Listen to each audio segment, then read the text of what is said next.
Welcome to our nocturnal journey through time. Tonight, we explore the raw, unvarnished reality of life in the Roman Empire. Not the glamorous existence of emperors or senators draped in purple-bordered togas. No marble villas or lavish feasts await you. Instead, you're an ordinary person thrust into a world where luxury and squalor exist side by side, where engineering brilliance meets daily indignity, and where survival requires navigating sandals, sewage, and the ever-present shadow of state punishment. Before we descend into ancient Rome's chaotic streets, I invite you to like this video and subscribe if what I create resonates with you. I'm always curious to know where you're listening from and what time it is in your corner of the world. Please share in the comments below. Now, dim your lights, perhaps turn on that gentle background hum of a fan, and let's slip back through the centuries together. Dawn breaks over the eternal city.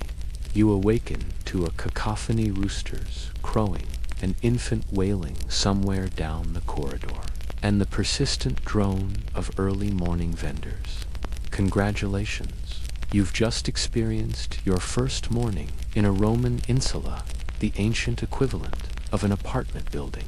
Picture a precarious multi-story structure cobbled together with cheap materials, questionable engineering, and the collective prayers of its inhabitants. Your home is likely on the third or fourth flora, clear indication of your social standing. In Rome, elevation correlates inversely with wealth. The higher your apartment, the lower your status.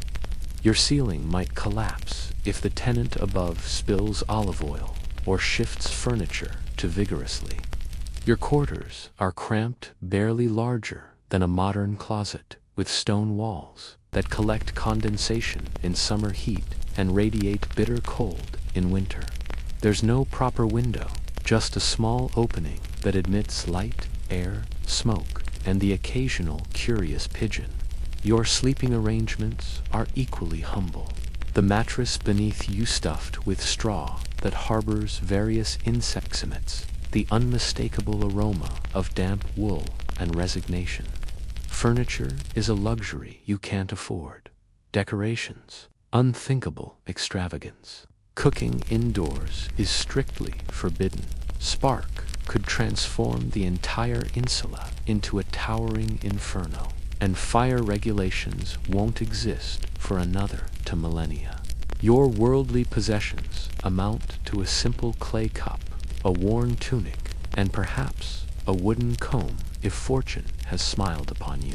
Personal sanitation is notably absent. Your room lacks any toilet facilities. A humble chamber pot occupies one corner, silently accumulating the night's necessities. Eventually, you'll need to navigate those narrow, creaking stairs to empty it into the street gutter, hopefully without a misstep that would add your own body to the morning's offerings.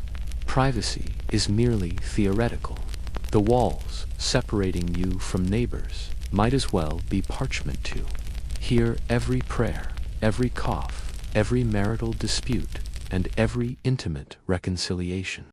The air around you is a complex bouquet of smoke, mildew, and the distinctive scent of unwashed humanity.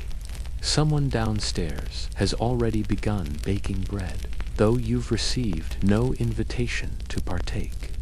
Street vendors announce their wares, hawking everything from fresh figs to fish entrails. In the distance, a centurion barks orders at some unfortunate soul. You haven't even left your room, yet you're already perspiring, itching, and possibly inhaling toxic lead particles from the city's celebrated plumbing system. Welcome to the Roman workday. You're neither emperor nor gladiator, just another anonymous soul in an overcrowded tenement, hoping to avoid a disastrous fall down those treacherous stairs, or inadvertently offending a local deity before midday. And remember, you still have nearly an entire day ahead. Having survived the perilous descent from your insula, you must now address the morning's second most pressing concern, your bladder. With no private facilities in your building, no sink, no flush toilet, not even a dignified bucket to proceed through the streets, chamber pot in hand, whatever remains of your dignity in the other, heading toward the nearest latrina, Rome's version of public facilities. Public barely describes the experience, it's more an impromptu social gathering for strangers, comfortable with making sustained eye contact during their most vulnerable moments. You arrive to find a long stone bench perforated with strategic openings. Beneath runs a shallow channel with flowing water, just sufficient to carry away the collective contributions of Rome's working class.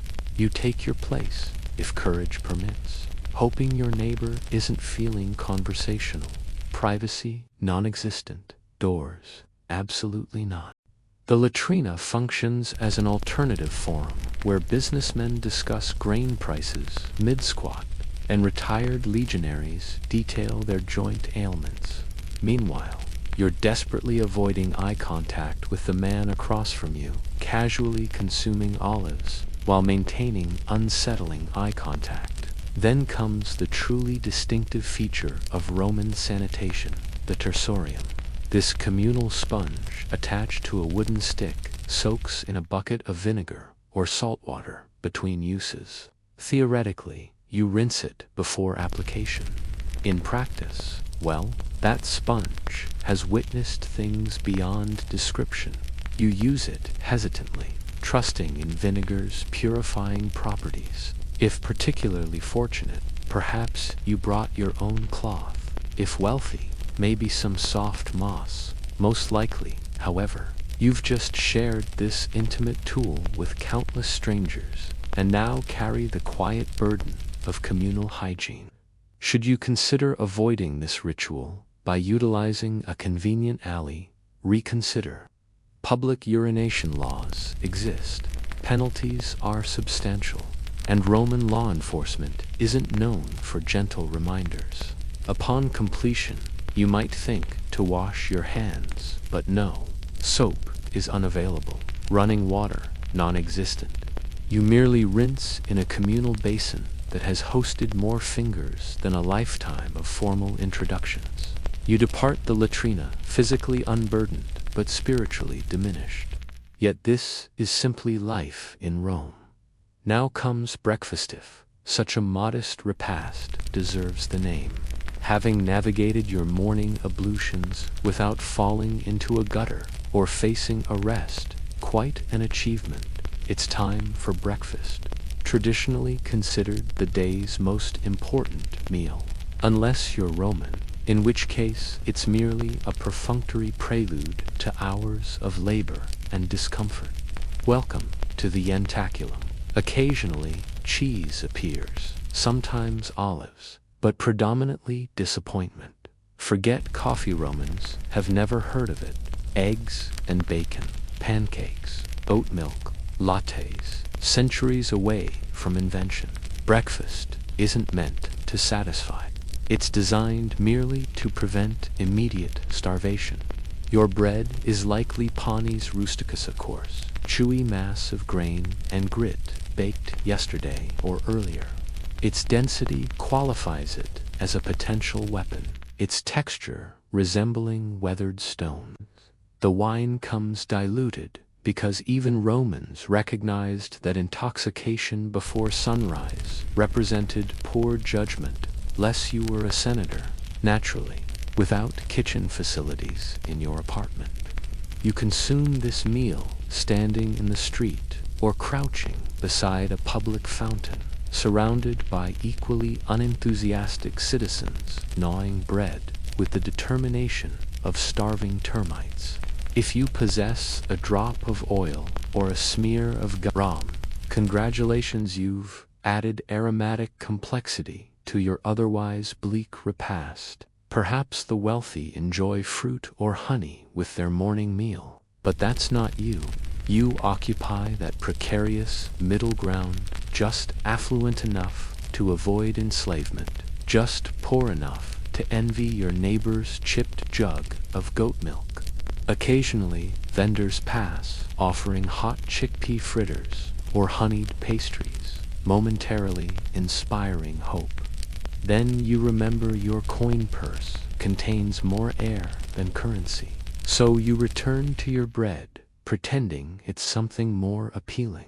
Thus begins your day, with basic carbohydrates, mild dehydration, and the growing realization that you face a 7-mile walk on primitive footwear with nothing but dried crumbs in your stomach and the lingering effects of yesterday's wine. Unfortunately, things won't improve because now it's time to work. Following your nutritious breakfast of bread and subtle despair, you face the Roman workday. Let's be perfectly clear, unless you're a senator, a poet with wealthy patronage, or among the fortunate few who inherited property from a childless relative, you will work and work strenuously. Your occupation might be laborer, porter, potter, bricklayer, street cleaner, or, if particularly unfortunate, sewer maintenance. Rome requires countless structures, roads, aqueducts, temples, bathsand. Someone must build them. That someone is you, using your bare hands, under the relentless Mediterranean sun, wearing sandals offering all the support of damp parchment. The Roman workday begins at first light, sometimes earlier. The sun barely crests the horizon, yet your foreman already shouts Latin expletives while brandishing a disciplinary stick. Tardiness costs you a day's wages, or worse physical punishment, public humiliation, or dismissal, which in Roman economic terms equates to honorable starvation. Your tools are rudimentary at best. You dig with a shovel composed primarily of splinters and optimism, carry bricks on your aching back, and transport water from a cistern reeking of stagnation and unfulfilled ambitions. Protective equipment, non-existent. No gloves, no helmets, just perspiration, dust, and the constant awareness that one misstep might simultaneously crush your spine and terminate your livelihood.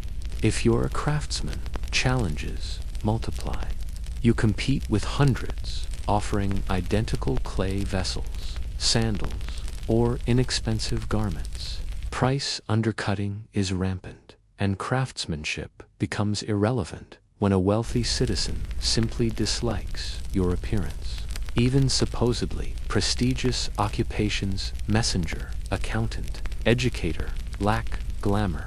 You're either racing through congested streets, clutching important scrolls, calculating figures for someone who'll never remember your name, or attempting to teach Latin to privileged children who already consider themselves divine.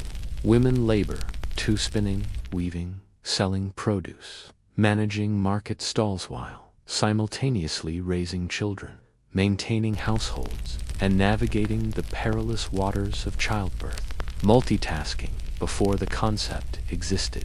After hours of toil, you might receive a brief respite for midday refreshment, assuming your supervisor isn't ill-tempered or attempting to impress visiting officials. So yes, you work or face the consequences. Rome may endure eternally, but your physical constitution certainly won't. Having survived the morning without collapse or flogging, you must now navigate Rome's streets, a chaotic labyrinth, seemingly designed by someone with profound contempt for personal space and public health. Visualize the scene. Midday sun blazes overhead, the city pulsates with activity, and the street teems with life, not metaphorically, but literally. Rats, flies, stray dogs, livestock, beggars, merchants, shouting in multiple languages, unsupervised children, pickpockets masquerading as helpful citizens while relieving you of your meager coins. Imagine Times Square without sanitation, where everyone seems to be transporting livestock. Consider the infrastructure. Roman roads represent remarkable engineering, perfectly straight, expertly paved, and frequently awash with a noxious blend of urine, spilled wine, vomit, animal excrement, and yesterday's discarded food. The street center functions as an open sewer. Step carelessly from the elevated sidewalk, and you've just baptized your footwear in humanity's collective waste. Vehicles thunder past without speed restrictions, pedestrian crossings, or basic consideration. They show no deference to pedestrians. Interestingly, Roman law prohibited heavy transport during daylight hours within city limits, meaning drivers race through darkened streets at night without braking systems, like charioteers with impossible deadlines. If not crushed beneath wheels, you'll be jostled by elbows, baskets, or irate fishmongers announcing spoiled merchandise. The atmosphere thick with cooking smoke, temple incense, and the pervasive aroma of public latrines assaults your senses. Dead animals occasionally litter public spaces. When a dog expires in the forum, someone might casually drape cloth over it and continue their business. Public spectacles, spontaneous altercations, impromptu demonstrations, or political processions regularly obstruct thoroughfares, while musicians perform discordant fanfares inches from your face. Indeed, Roman streets actively conspire against you. Slip on discarded fruit, collide with an errant cart, or inadvertently offend a patrician's exotic pet, and your existence might conclude more abruptly than Caesar's on that fateful March day. And you simply wanted to purchase lentils, parched, dust-covered, and desperately craving hydration. You consider your options. The encouraging news: you reside in Rome, celebrated for its aqueducts, those magnificent channels, transporting fresh water from distant hills directly into the imperial heart. The discouraging reality that water shows no particular concern for your welfare unless you're wealthy enough to inhabit a domus with private fountains. Instead, you share water sources with thousands of coughing, sneezing, hygienically challenged neighbors. Your available resources include public fountains where citizens fill containers, wash extremities, and occasionally submerge children for cleansing or recreation. By cleansing, we imply hopeful moistening rather than actual sanitation. For more thorough ablutions, consider the thermirome's public baths. They're ubiquitous and universally patronized. Appears civilized, doesn't it? But here's the reality of Roman bathing. The water passes through multiple pools with neither soap nor chlorine, and propriety is optional at best. Picture yourself immersed in lukewarm water alongside a dozen other men who've collectively abandoned modesty at the entrance. Conversations echo against marble walls, political debates, business negotiations, and casual gossip all conducted in various states of undress. While you soak, a merchant might approach, offering fresh socks, as another patron diligently cleans his ears with a specialized stick just arm's length away. And that seemingly pristine water, it has embraced every visitor before you. Your quest for cleanliness has led you to marinate in a fragrant broth of humanity, garnished with a hint of eucalyptus oil. Consider this unsettling truth. Rome's celebrated plumbing system primarily used lead pipes. Yes, the Romans mastered engineering while remaining blissfully ignorant of chemistry.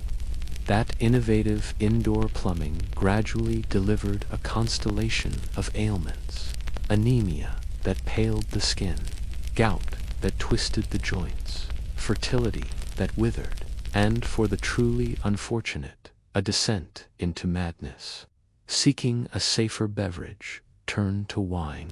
Throughout the empire, water inspired suspicion, particularly in poorer districts where it mingled freely with waste from latrines and street runoff. Wine, always diluted, became the drink of necessity for men, women, and even children. What better companion through imperial decline than a perpetual, gentle haze? So while Rome triumphantly channeled water across valleys and mountains before most civilizations comprehended the concept of pipes, for ordinary citizens, each sip, bath, or toe-dipping remained a gamble with fate. The aqueducts were magnificent, but trusting them required courage or ignorance. Welcome to the Roman Empire, where pain isn't merely possible, it's the persistent melody underscoring existence.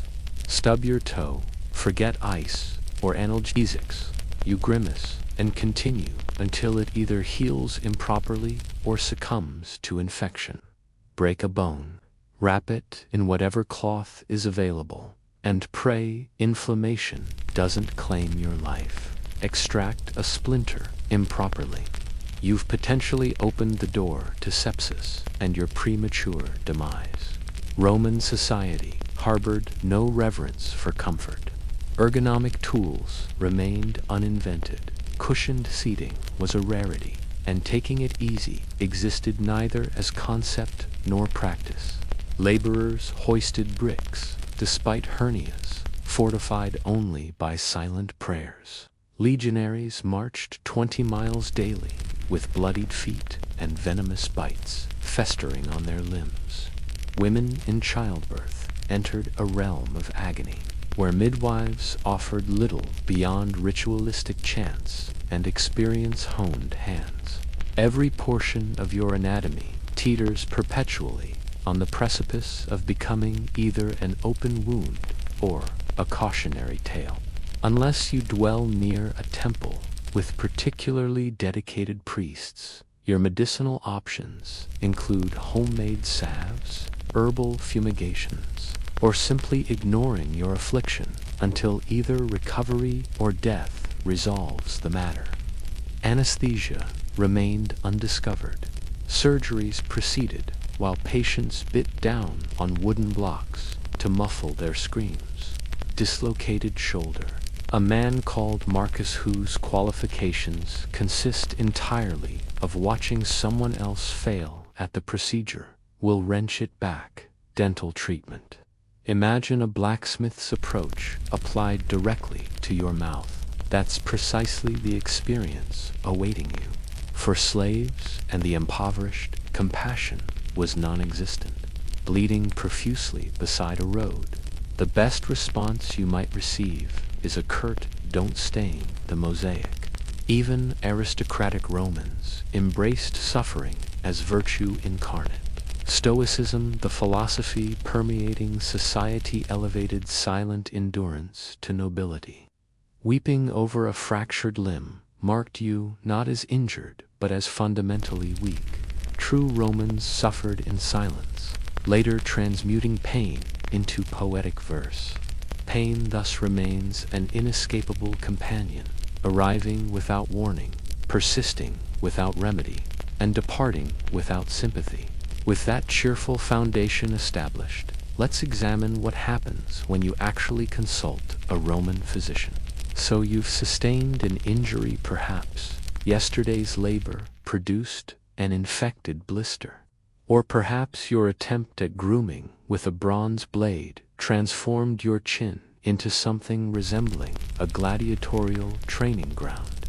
Either way, you now require medical attention, which in ancient Rome focuses less on healing and more on surviving the treatment itself. Begin with fundamentals. Roman medicine represents a bewildering fusion of Greek theoretical frameworks, mystical conjecture, and a surprising quantity of botanical elements. The underlying belief for humors govern the body: blood, phlegm, yellow bile, and black bile. Feeling unwell? One humor has clearly exceeded its proper boundaries. The solution: drain anything immediately.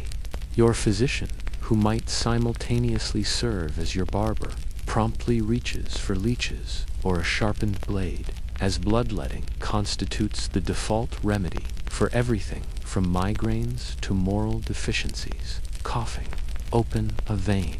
Melancholy will simply drain the sadness from your arm. Surgery, indeed, it exists. Roman surgeons wielded scalpels, forceps, and even cranial drills. What they lacked were anesthetics. You remain conscious throughout the entire procedure, white-knuckled grip on a wooden table edge, while a man in a stained toga excavates your flesh with the unearned confidence of someone who once glimpsed a medical scroll. Antiseptics, barely conceptualized. Wounds might receive wine or vinegar, cleansing, effective yet burning with the intensity of divine retribution. Infection commonly follows, as does mortality. Prescriptions vary wildly in composition and effectiveness. Your treatment might include honey, garlic, pulverized beetles, or poultices incorporating herbs, ash, and meticulously specific varieties of animal excrement. Should your condition deteriorate, and hope divine dreams deliver therapeutic insights when all remedies fail.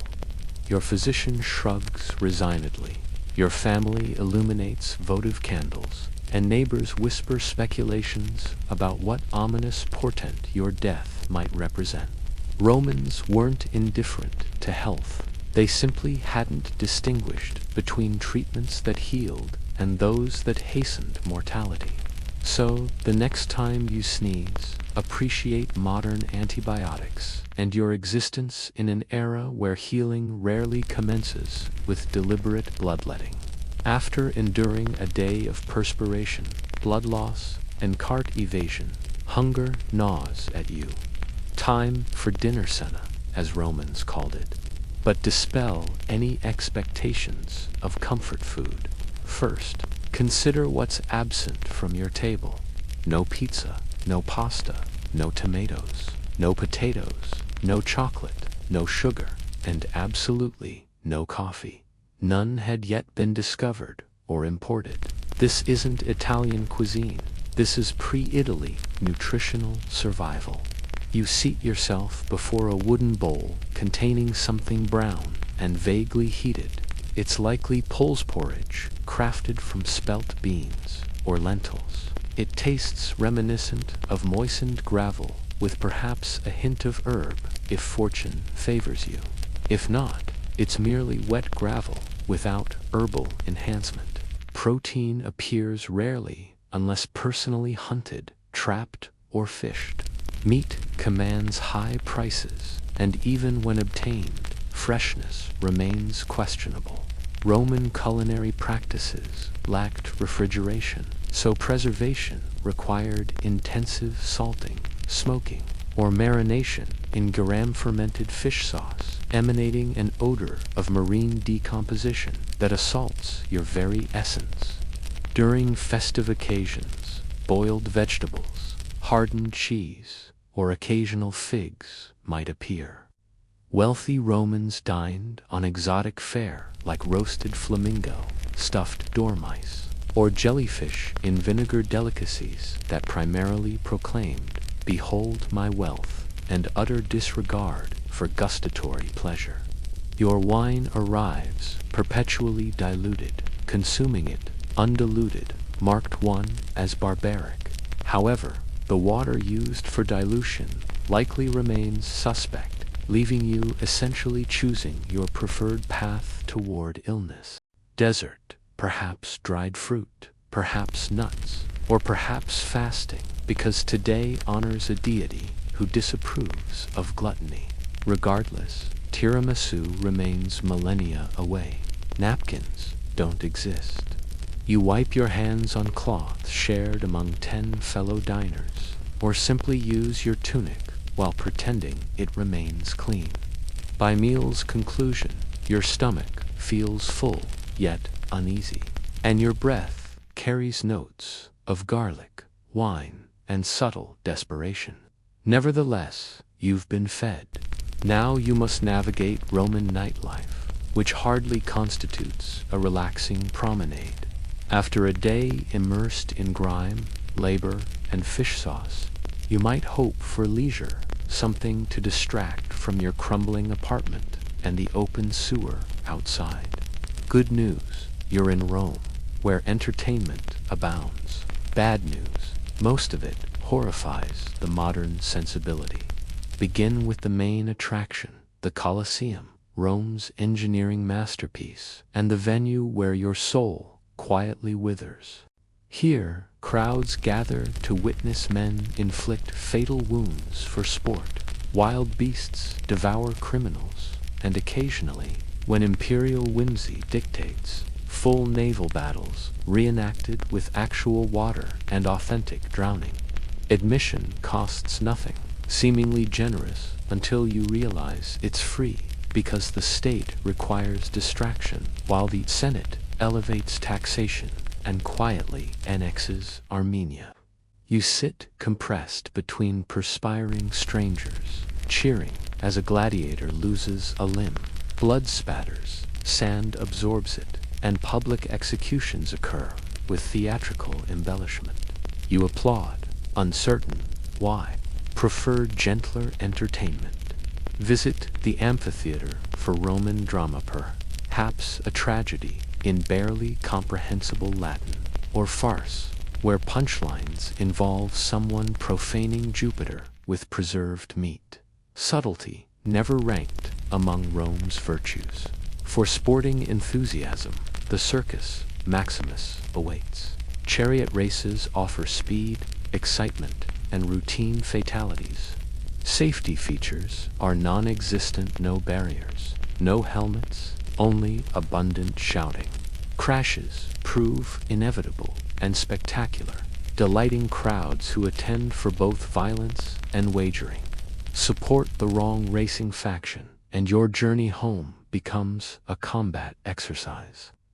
Street entertainment provides additional diversion. Fire manipulators, acrobats, musicians, confidants, tricksters, and occasional philosophical tirades from barefoot individuals with nothing to lose. Dislike a performance, wait briefly. Something else or someone else will soon commence. Vociferation. Yet beneath this cacophony lies strange, brilliant methodology. Rome didn't merely distract its citizens, it dazzled them into forgetting daily brutality. It weaponized spectacle as social control. And should that prove insufficient numbing, additional wine remained perpetually available. Now, let's examine justice, Roman style. Spoiler: it offers scant consolation. Having survived labor, dinner, and a gladiator's impalement for audience appreciation, you might consider yourself safe, believing that law-abiding behavior ensures protection. How charmingly naive. In Rome, law doesn't protect. It reminds you of your insignificance, replaceability, and that mercy remains a luxury reserved for imperial statuary. Your legal status is your lifeline in Rome. Citizens enjoy theoretical protections, public floggings are forbidden, and you're entitled to a proper trial before punishment. Non-citizens, justice comes swiftly through bruised knuckles, searing brands, or quick executions just outside the city walls. Slaves exist not as people, but as possessions. If one dares kill their master, no matter how justified, every slave in the household might pay with their lives. The message resonates clearly through Rome's streets. Rebellion isn't merely forbidden, it's unthinkable. Forget modern notions of calm legal consultations. Roman trials unfold as theatrical spectacles. The wealthy arrive with witnesses, bribes, and dramatic gestures choreographed to sway the crowd. You, You bring only your threadbare tunic and a growing sense of dread. Well-timed tears might help your case. Without a patron's protection, your best strategy is offering prayers to Jupiter, while hoping the magistrate isn't nursing a hangover from last night's festivities. Roman punishment isn't merely about consequences, it's about spectacle and deterrence. Thieves endure the searing pain of branding or the crunch of deliberately broken bones. Caught in a lie, your tongue might be pierced through. Fraudsters might consider public flogging or exile merciful alternatives. And those who dare insult the emperor, death awaits, often with creative flourishes that would make even hardened gladiators wince. Some crimes demand public punishment before crowds who cheer more enthusiastically than they do for mourning executions. Crucifixion, that slow, agonizing death displayed for all to witness, wasn't reserved solely for religious martyrs. It was standard procedure for rebels, bandits, and anyone the state wished to make an example of. The pain is only part of the punishment. Underpaid, overworked, and often corrupt, they're more institution than protection. Report a robbery, expect indifferent shrugs. Offer the right bribe, they might enthusiastically assist your own criminal ventures against others.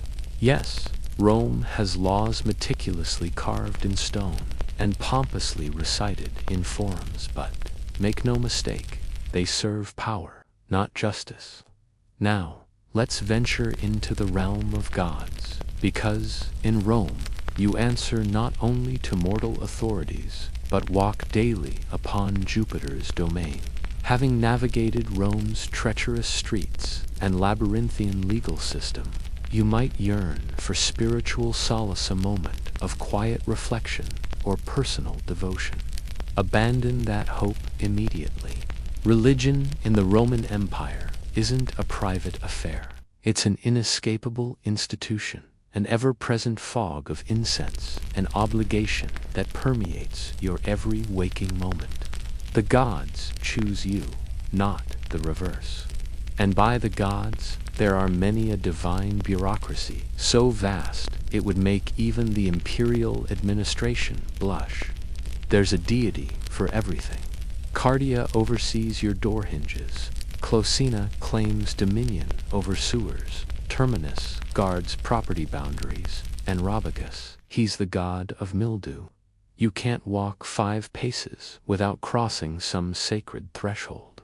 Fail to pause, bow, light a candle, or mutter the appropriate prayer. And when your roof inevitably collapses, neighbors will exchange knowing glances. Well, what did he expect? He completely ignored the Saturnalia offerings. Religious festivals crowd the calendar like pigeons in the forum dozens annually. Business halts, animals meet their elaborately ceremonial end, and the air thickens with the mingled aromas of roasting bull and rain-dampened marble. You attend partly from genuine devotion, but primarily from fear. If the gods aren't properly honored, they'll retaliate with plagues, droughts, or crop failures that decimate everyone's precious lentil reserves. Emperor worship adds another layer of complexity. The state demands you venerate the emperor not merely as a ruler, but as a living divinity. You must offer incense at his altar, publicly proclaim his greatness, and never under any circumstances roll your eyes during a triumphal procession. Such irreverence borders dangerously close to treason. Should you be caught neglecting public worship, perhaps you're suspiciously quiet during Vestalia celebrations, or conspicuously absent when grain offerings are tossed into temple flames, you risk being labeled impious, atheistic, or most dangerously suspicious. In Rome, suspicion attracts predators, like blood in shark-infested waters. Adherents of foreign cults must practice discretion unless their deity has received official approval. Rome maintains a strict policy. New gods are welcome only if they bring wine, tax revenue, or fresh recruits for the legions.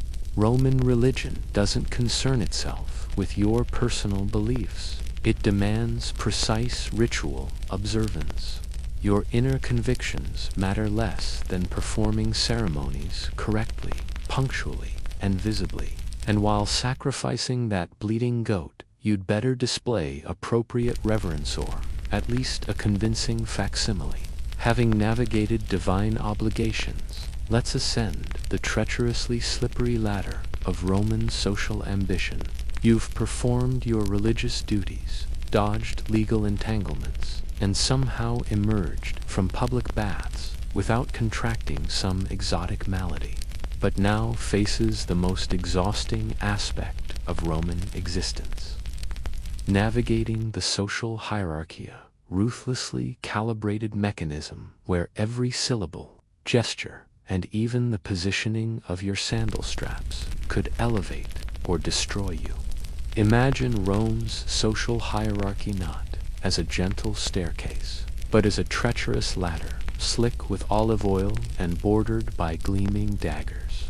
At its pinnacle stand the senators, draped in togas with regal purple borders, commanding estates so vast they practically require their own postal system.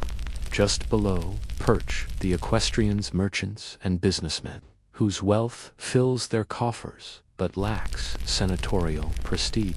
Then there's you, among the plebeians, the backbone of Rome, struggling through each day with calloused hands and weary shoulders. Beneath you shuffle the freedmen, followed by those still in bondage, foreigners with no rights, and that unfortunate soul who once made the fatal mistake of muttering an insult near Augustus's marble likeness. Advancement requires patronage, a relationship more complex than any modern professional connection. Your patron isn't merely a benefactor. He's your protector, your social gateway, and your lifeline, all wrapped in a condescendingly patrician package. Each dawn finds you at his doorstep for the salutation, waiting patiently alongside fellow clients. You'll flatter his new hairstyle, marvel at his son's impeccably draped toga, then delicately request assistance, perhaps financial aid, a meal invitation, or a crucial recommendation. If fortune smiles, he might toss you a few coins or grant you the honor of carrying his litter through the bustling forum. Congratulations, you've secured a tenuous connection in Rome's vast web of obligation. Every gesture you make unfolds beneath scrutinizing eyes. Your clothing needn't be fashionable, merely clean and appropriate to your station. Your speech must demonstrate proper education without appearing pretentious. Your associates must be carefully curated, and above all, your ambition must remain tastefully concealed. In Rome, visible hunger for advancement marks you as dangerous. Rise too swiftly, and whispered conversations will ensure your fall, whether social or literal. This isn't networking, it's carefully choreographed warfare. Gossip functions as currency, exchanged in hushed tones at bathhouses and banquets.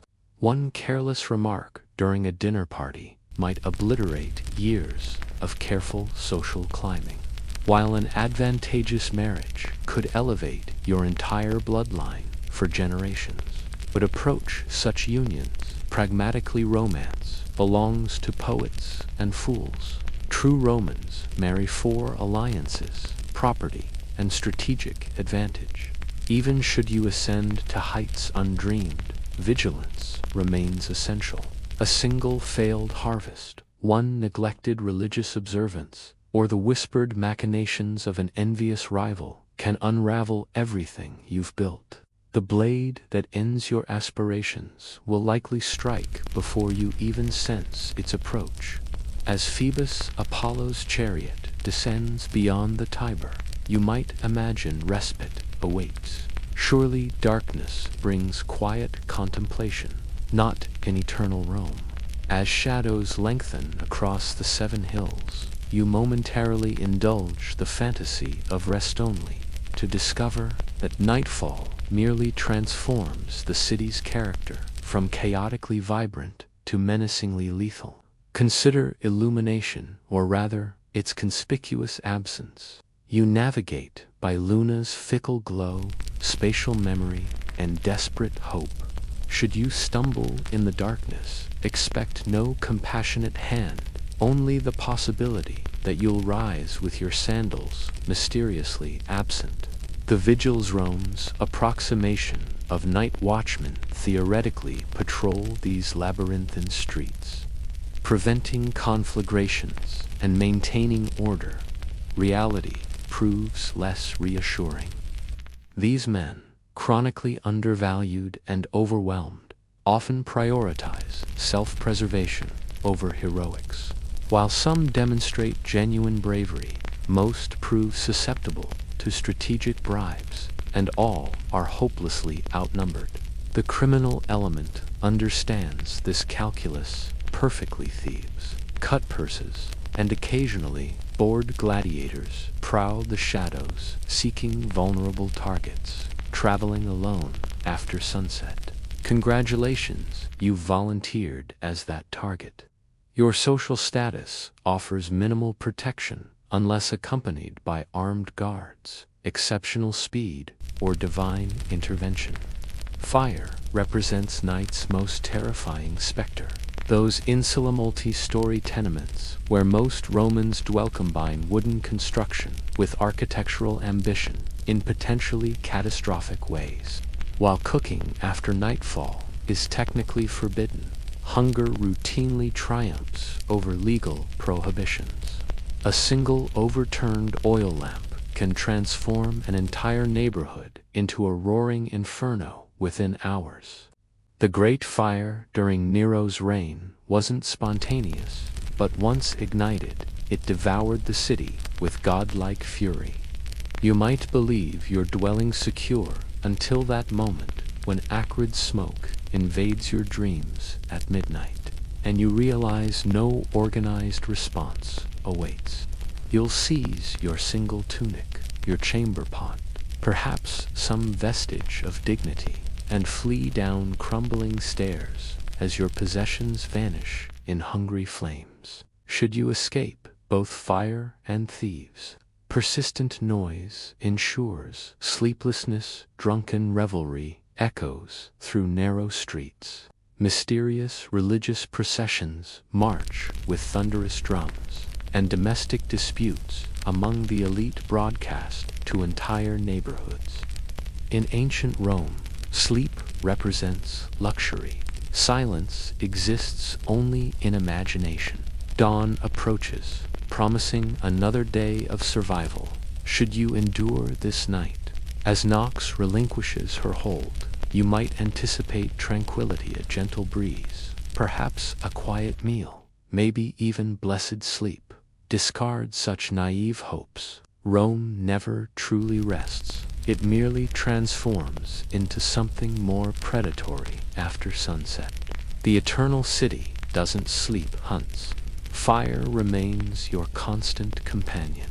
Night watchmen and grievously underpaid custodians of public order. Their equipment consists primarily of water buckets and optimistic determination. Should flames claim your dwelling, Rome's alleyways offer neither width nor illumination. Torches represent luxury few can afford. Nocturnal journeys proceed by touch, instinct, and preferably with companions. Leave jewelry and valuables concealed. Avoid eye contact with strangers, and never position yourself between intoxicated gladiators disputing ownership of misplaced footwear. Speaking of intoxication, Rome's nightlife thrives with raucous energy. Taverns overflow with inexpensive wine, boisterous music, and men declaiming terrible poetry about martial glory, and women perpetually beyond their reach. Violent altercations erupt with predictable frequency. dice games conclude in bloodshed, and occasionally some affronted patrician resolves personal grudges by dispatching slaves to administer beatings in public thoroughfares. Wisdom dictates retreating into shadows, avoiding witness status for such encounters. The city demonstrates particular hostility toward unchaperoned females after nightfall. These streets belong to desperate souls, reckless adventurers, and the dangerously idle. Even attempted slumber offers minimal refuge. Your insula produces ominous structural protests, suggesting imminent architectural failure. Rodents scurry within walls with surprising enthusiasm. Your neighbor's persistent cough resembles a goat's death throes. Nearby, someone screams, perhaps in ecstasy, perhaps in mortal agony, perhaps both simultaneously.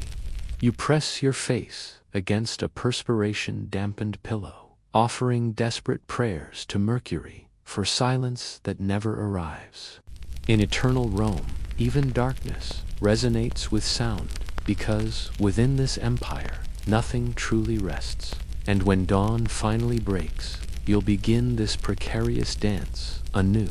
Imagine waking in ancient Rome, not in some marble palace, but in reality a crumbling insula apartment where plaster rains from the ceiling at night, and perhaps witnessing the spectacle of gladiatorial combat, where blood spatters onto spectators in the front rows.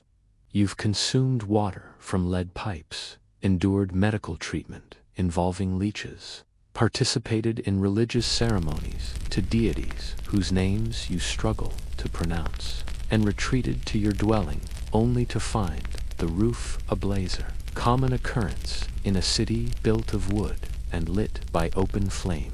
For dinner, half-cooked lentils, swimming in garam fermented fish sauce, with an aroma that clings to your clothing for days. You've prostrated yourself before gods whose requirements seem arbitrary, followed laws designed to protect everyone except you, and somehow managed to sleep through street riots, rodent infestations, and the occasional public execution happening just outside your window. Your body is filthy, your strength depleted, possibly harboring several infections unknown to modern medicine. And you're psychologically scarred by the memory of the communal sponge used in those public latrines. All this, and you've survived merely a single day in the eternal city. Could you endure another? In all honesty, probably not. We, modern humans, accustomed to climate control, antibiotics, and food delivery apps, would likely surrender before the midday meal. The second serving of garum would break your resolve entirely. Yet somehow, the Romans not only endured these conditions, they thrived in them for centuries. And herein lies the paradox that makes Rome fascinating. Amidst this squalor, disease, and brutality, they built one of history's greatest civilizations. While dodging sewage and avoiding being trampled, they constructed architectural marvels, aqueducts spanning valleys, roads stretching across continents, libraries housing the world's knowledge, and temples that still inspire awe today. Their empire expanded across 3 continents. They codified laws, developed philosophical schools that we still study, charted celestial movements, performed surprisingly advanced surgical procedures, and perfected concrete formulations that modern engineers still struggle to replicate. Their legacy permeates our world so thoroughly we barely notice it. Latin forms the foundation for roughly half the languages spoken today. Their architectural principles appear in everything from government buildings to university campuses. Political concepts, they pioneered republics, senatorial governance, veto power, continue to shape democratic systems worldwide. This magnificence came at an immeasurable human cost. For the typical Roman not, the toga-draped senator, or emperor. Reclining on Cushion's daily existence was relentless struggle. Yet they persevered. They adapted. They had no alternative. Rome wasn't constructed of gold and glory. It was built with sweat, blood, innovation, and sheer determination each generation, adding another layer to the accumulating greatness, century upon violent century. This resilience explains its longevity. You, however, would be negotiating for your return ticket to modernity by early afternoon. You'd sacrifice your entire purse of denarii for a hot shower and proper chair with back support. And that's perfectly understandable. You don't need to survive ancient Rome, you need only comprehend it, and perhaps acknowledge with gratitude that countless unnamed individuals once navigated those dangerous streets, endured those harsh conditions, and contributed to building a civilization that shaped the world you inhabit today, where you can contemplate their lives while remaining clean, comfortable, and appropriately horrified. Now, transport yourself to another ancient empire, to Parthia in the 2nd century BCE. Imagine being Rodwagu, a princess with royal lineage flowing through her veins. Her name itself evokes legend, but more significantly, she inhabited a world where her family devoted more time to suppressing rebellions than hosting diplomatic receptions. Rhodagun wasn't raised amid luxury and ceremonial jewels. She was born into a realm of strategic necessity, horsemanship, and the constant threat of assassination. Perhaps poison slipped among her dried fruits. Her father, Mithridates II, was no figurehead ruler. He transformed Parthia from an obscure border kingdom into a formidable imperial power that would eventually challenge Rome itself. But expansion invariably breeds resistance, rebellious provinces, betrayals from within, and neighboring powers refusing to accept their diminished status as your new subordinates. Rhodagun's education differed markedly from the typical royal princess. She observed diplomatic negotiations, watched military commanders sketch battle plans in desert sand, and witnessed court scribes meticulously tracking shifting allegiances among noble families. While she learned the expected courtly graces, she also absorbed statecraft, leadership principles, and practical military knowledge, including how to wear protective armor without sacrificing royal dignity. Understanding the position of noble women in Parthian society provides crucial context. Though rarely celebrated in historical accounts, Parthian women of rank wielded significant influence. Some administered cities, others orchestrated political marriages that shaped imperial policy, and a select few like Rhodagun earned their place in history not through matrimonial connections, but through their own decisive actions. Her reputation was already established early in life, representing not merely aristocratic heritage. She carried expectations that she would either form a strategic marriage alliance or exercise power in her own right. Rhodagun showed little interest in passive roles, while provinces rebelled and cities burned. While her contemporaries among noble women focused on appearance and court intrigue, she immersed herself in military intelligence reports and administrative systems. Vanity held no appeal for her hand. Later events would prove just how thoroughly she rejected it when she made her famous vow to abstain from washing her hair until a rebellion was crushed. This wasn't a brief commitment. It would extend far longer than anyone anticipated. Before examining that remarkable chapter, consider what type of insurrection could provoke such an extraordinary response from a princess who preferred command to ornamentation. The Parthian Empire may have appeared impressive on maps, but its reality was less cohesive, a patchwork stretching from the Persian Gulf across Mesopotamia and beyond.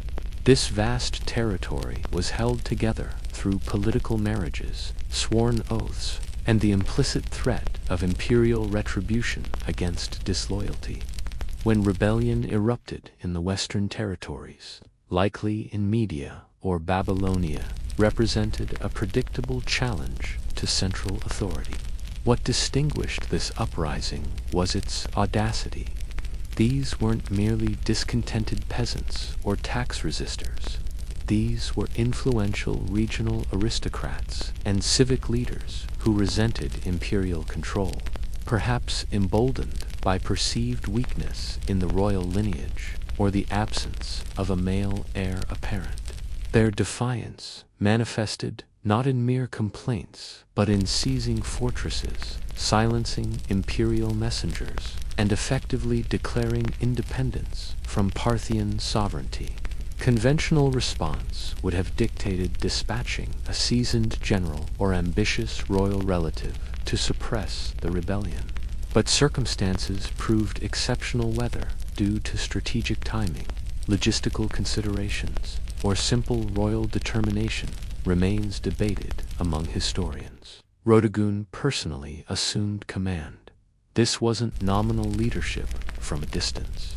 She mounted her horse in full battle attire and made a public proclamation that would become legendary. She would neither wash, comb, nor attend to her hair until the rebellion had been completely subdued. The declaration was dramatic, resolute, and undoubtedly distressing to her personal attendants. Yet this vow, theatrical as it might seem, transcended mere performance. It represented a physical manifestation of her commitment, binding her personal dignity to imperial restoration. Each time soldiers glimpsed her increasingly disheveled appearance, they received a visceral reminder. Victory remained incomplete. This symbolic act galvanized her forces.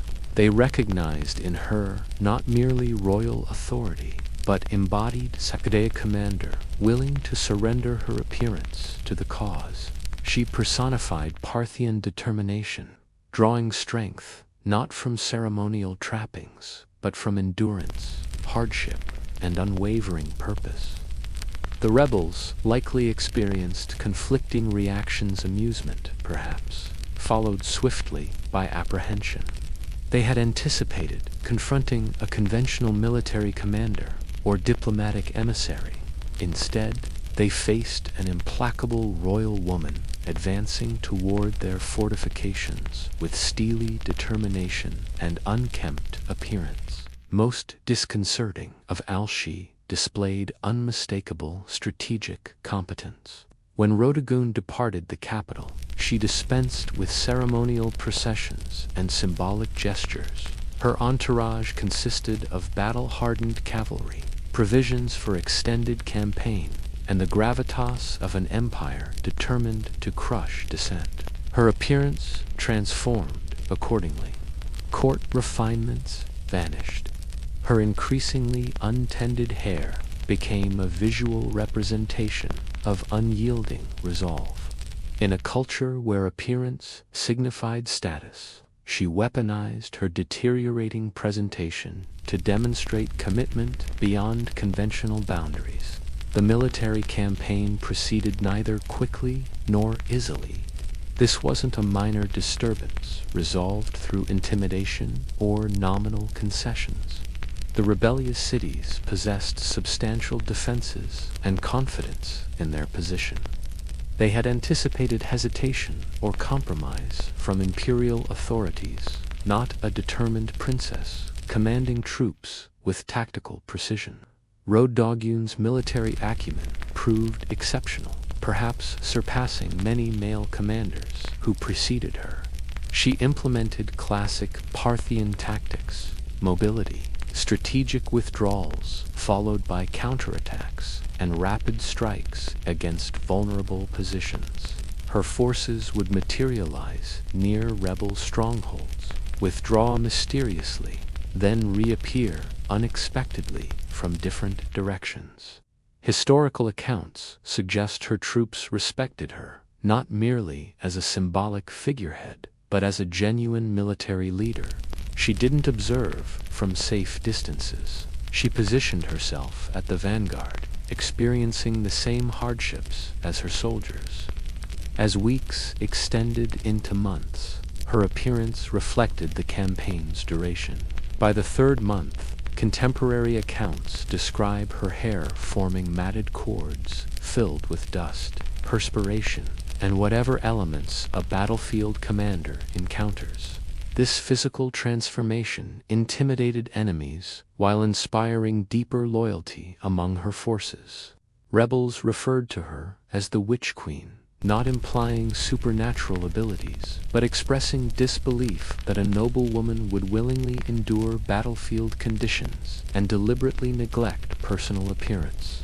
They assumed some unnatural influence must explain such behavior, unable to comprehend that they faced something far more formidable than sorcery: absolute dedication to purpose.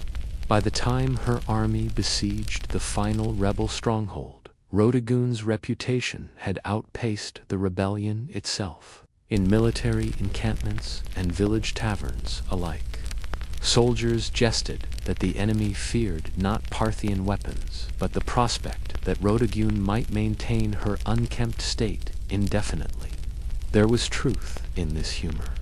The final rebel fortress stood before them, a walled city, reportedly impregnable, where rebellion leaders had established their final defense. They had stockpiled provisions, positioned archers along defensive walls, and reinforced gates with the misplaced confidence that characterizes doomed resistance.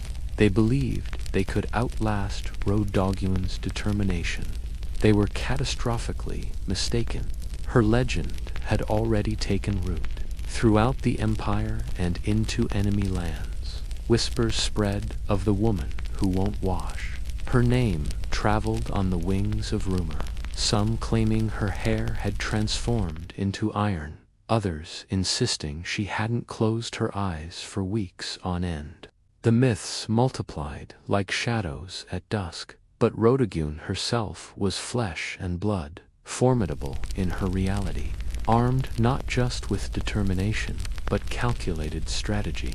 Rather than hurling her forces against fortified walls in a headlong assault, she embraced patience as her weapon. Her siege tactics were methodical and devastating, severing supply lines, capturing messengers, contaminating water sources. The rebels had steeled themselves for the clash of blades. Instead, they faced the slow torture of hunger. Rhodegun had weaponized time itself, allowing the city to consume itself from within. Throughout the ordeal, she lived among her troops beneath simple canvas shelters, sharing their meager rations of coarse bread and bitter wine. She inspected their equipment, led reconnaissance missions, and maintained her solemn vow, not once reaching for a comb, despite the matted disarray her hair had become. Among her soldiers, her oath transcended mere promise. It had transformed into something sacred. None would dare suggest, even in humor, that she abandon it. Her untended appearance embodied Parthian resolve, a living testament that their collective hardship served a purpose. Each snarled strand proclaimed their unwavering commitment. We endure until victory. Within the besieged city, resolve crumbled like ancient mortar. The rebels had expected to outlast their attackers, to watch morale disintegrate outside their walls. Instead, they witnessed their own downfall. Their leadership fractured, provisions dwindled to dangerous levels, and whispers of desertion spread like contagion. The final collapse came when a secondary gate, left momentarily unattended through exhaustion or perhaps deliberate treachery, was discovered by Rhodegun scouts. Under night's protective shroud, her elite forces slipped inside and threw open the main gates. Her triumph was not heralded with fanfare. Its marker was water. After endless months of dust, combat, and ruthless determination, Rhodogun stood before her assembled forces, not in ceremonial splendor, but in the battle-worn attire that had carried her through the campaign. Her armor displayed the history of conflict in its dents and scratches. Her features bore the marks of exposure and fatigue, and her hair, that wild, tangled, filthy testament to her resolve, hung from her head like a lioness's mane, spun from legend itself. The impossible had been achieved. Every rebellious city now knelt in submission, every traitor brought to justice. At last, she could fulfill what no one in the empire had attempted for months. She could wash her hair, according to accounts preserved through generations of oral tradition. Rhodogun commanded her attendants not to prepare a private royal bath, but to assemble in a public courtyard. She wanted the warriors who had bled alongside her to witness this moment of transformation. Water vessels were brought forth, fragrant oils warmed, and combs, instruments untouched for the duration of her campaign, retrieved as if they were sacred artifacts. There, beneath the vast Parthian sky, the warrior princess began to cleanse away the physical remnants of rebellion. The ritual transcended mere hygiene. Every knot untangled represented a city reclaimed. Each stream of water flowing from her scalp symbolized defiance, washing away, seeping into the earth as though the very land were being purified. Some chronicles suggest she wept, others claim she laughed. These men, scarred and sun-darkened from campaigns, stood motionless as Rhodogun emerged, renewed from her ritual. No royal headpiece adorned her. She required none. The dust had been her crown, her untended appearance more powerful than any jewel. In that moment, Parthia beheld not merely a princess, but a living embodiment of their resilience. She might have returned immediately to court splendor, welcomed the adulation of scribes composing flattering verses, basked in the fawning attention of nobles. Instead, she remained with her forces longer, sharing their humble meals, listening to their stories. She understood her legend had only begun to take shape, yet she wished it forged not in palace gold, but in the unbreakable alloy of shared memory, following the ceremonial washing that itself became historic. Rhodogun could have ridden directly to the capital amidst pomp and circumstance, with banners flying and propagandists crafting a century's worth of glorification. She chose differently. She traveled the longer path, deliberately visiting each reclaimed city, walking their streets personally, examining their defenses, ensuring rebellion's embers had truly cooled.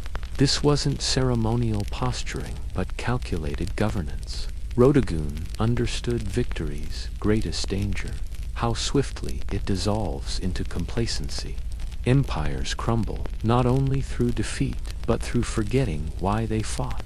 She needed both rebels and loyalists to comprehend that Parthian power wasn't merely cavalry formations and treasury wealth. It resided in her very presence, a woman who chose discomfort over ease and earned devotion through example rather than decree. That devotion manifested everywhere she journeyed. Crowds gathered not to glimpse distant royalty, but to behold her authentic presence, unadorned, unaffected, substantial. She brought not intimidation, but accountability. She received reports, heard grievances, paid for provisions from her personal war treasury. Loyal cities received her recognition, repentant ones, cautious clemency. By the time she reached the imperial court chroniclers raced to document her achievements. Ministers exchanged hushed observations about the implications. a female commander, leading armies, honoring oaths, now standing at Parthia's power center, with half the empire's provinces pledged to her personally. This created an unprecedented dilemma. What place exists for a princess whose popularity overshadows kings? She had demonstrated what mattered. The battlefield had served as her throne, dust, her diadem, and her name, now engraved in the hearts of soldiers and citizens alike, required no formal inscription. She needed no coronation ceremony. History itself had already crowned her, not with gold, but with immortality. She became the subject of poetry, sculpture, conversation, and reverence, not through demand, but through merit. Every veteran who had served under her command returned bearing stories, and with each retelling, her legacy expanded, becoming more enduring, more inviolable. Yet within Parthia's palace corridors, where intrigue slithered beneath silken hangings, her quietude unsettled many. She issued no boasts. She lobbied for no positions. She requested neither lands nor honors. Even the king, her father, or perhaps brother, depending on the precise moment in Parthia's convoluted dynastic chronology, proceeded with caution around her. Rhodogun commanded not merely popularity, but respect of a quality few men at court could match. Not admired for appearance or heritage, but for leadership, for command. She revealed her future intentions to no one, perhaps because even she remained uncertain. For the first time in years, she was neither fighting nor commanding, nor outmaneuvering opponents. She simply existed, and that stillness disquieted many. What path remains for a woman who conquered without requiring a throne? Some historians theorize that Rhodogun wielded silence itself as influence. Her mere presence, each subtle nod or glance, compelled decisions. Officials hesitated before proposing questionable policies, fearing her disapproval. Her silence wasn't absence of power, but its refinement. She had discovered that restraint often speaks more forcefully than proclamation. Thus, she remained a living legend, traversing palace hallways, her freshly cleansed hair now braided with gold thread and memory alike. Her very existence challenged convention. She had proven that Parthian might wasn't confined to masculine domain. It could ride into battle with untended appearance and return with cities kneeling at its feet. Now she simply waited, understanding that sometimes the most potent move is stillness itself. As decades drifted by like desert sand, Rhodogun's name gradually dissolved from official chronicles. The Parthian scribes, devoted architects of dynastic mythology, systematically diminished her campaign's significance, preferring to immortalize kings rather than rebellious warrior princesses. The silence she once wielded as her most potent weapon transformed into the perfect justification for her erasure. In remote garrisons, where her army once marched, in humble villages she had mercifully spared, her name persisted as an incantation passed through generations. Mothers whispered tales of Rhodogun to wide-eyed daughters, not as fanciful entertainment, but as a solemn warning against underestimating a woman with unwavering purpose. Veteran soldiers recited her battle tactics with the reverence usually reserved for sacred texts and rebels. Even generations later, they spoke of her as though she might materialize from the swirling dust at any moment, her untamed hair streaming behind her like battle standards. History trembles before those who shatter every convention of their era, yet emerge triumphant. Instead, she blazed across her time like a comet, brilliant, untamed, and vanishing as suddenly as she had appeared. Scholars continue to debate her ultimate fate. Some contend she retreated into private life, exchanging the chaos of conquest for tranquility. Others believe she remained a phantom strategist, orchestrating Parthian military policy from behind veils of secrecy. The romantics among historians insist she rode forth one final time to resolve a distant border conflict, then dissolved into legend her departure, neither confirmed nor denied, her destiny forever suspended between history and myth. One certainty remains: her legacy flourished where it truly mattered, in the hearts and memories of ordinary people. Though she never claimed the formal crown, she ruled through methods more profound than any jeweled diadem could symbolize. She redefined the very essence of loyalty. She demonstrated that a vow even one as seemingly peculiar as refusing to groom one's hair could bind more powerfully than royal proclamations, and inspire more deeply than palace propaganda. Though official histories might reduce her to mere footnotes, the very dust of Parthia preserves her memory. For true immortality requires no marble monument, it demands only that you honor your oath and prevail, centuries beyond her earthly existence. Rodegun's narrative persists as historical paradox, universally whispered, yet systematically undocumented.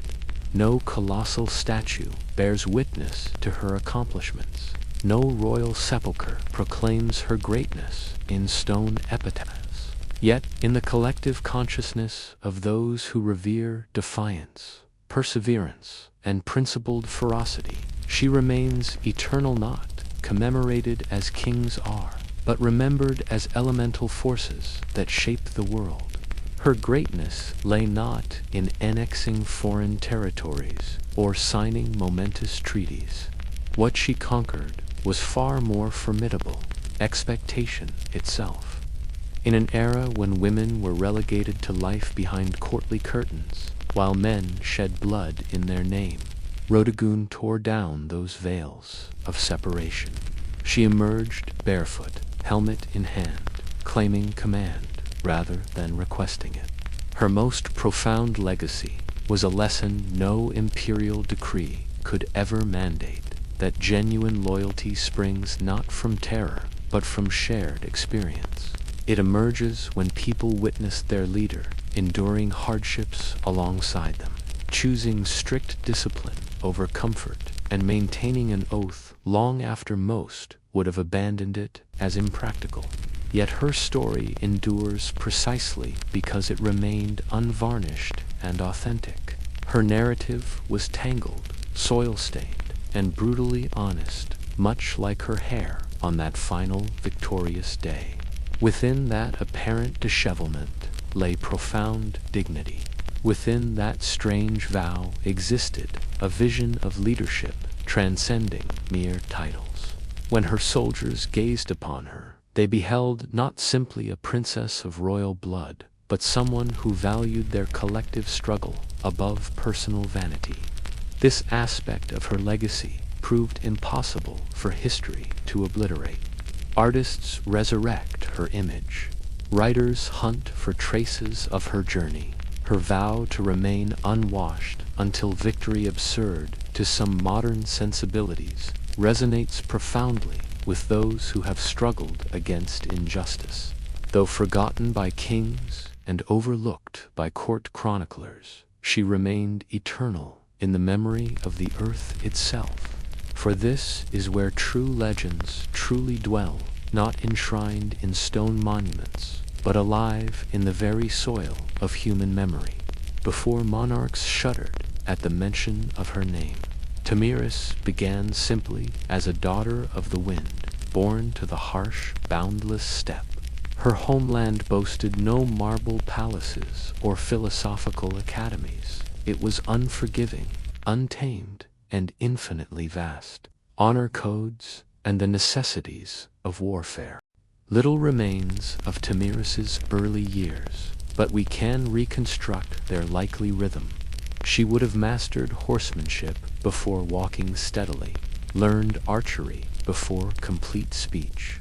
Among the Massagetei, female children were not secluded in tents or silenced by tradition. They trained alongside male counterparts, rode with war parties, and matured with iron resolve flowing through their veins. Leadership required bloodshed, and Tamiris, even in her youth, willingly bled for her people's welfare. Her tribe venerated the sun and open sky, sustained themselves through their herds, and interred their deceased with weapons prepared for afterlife battles.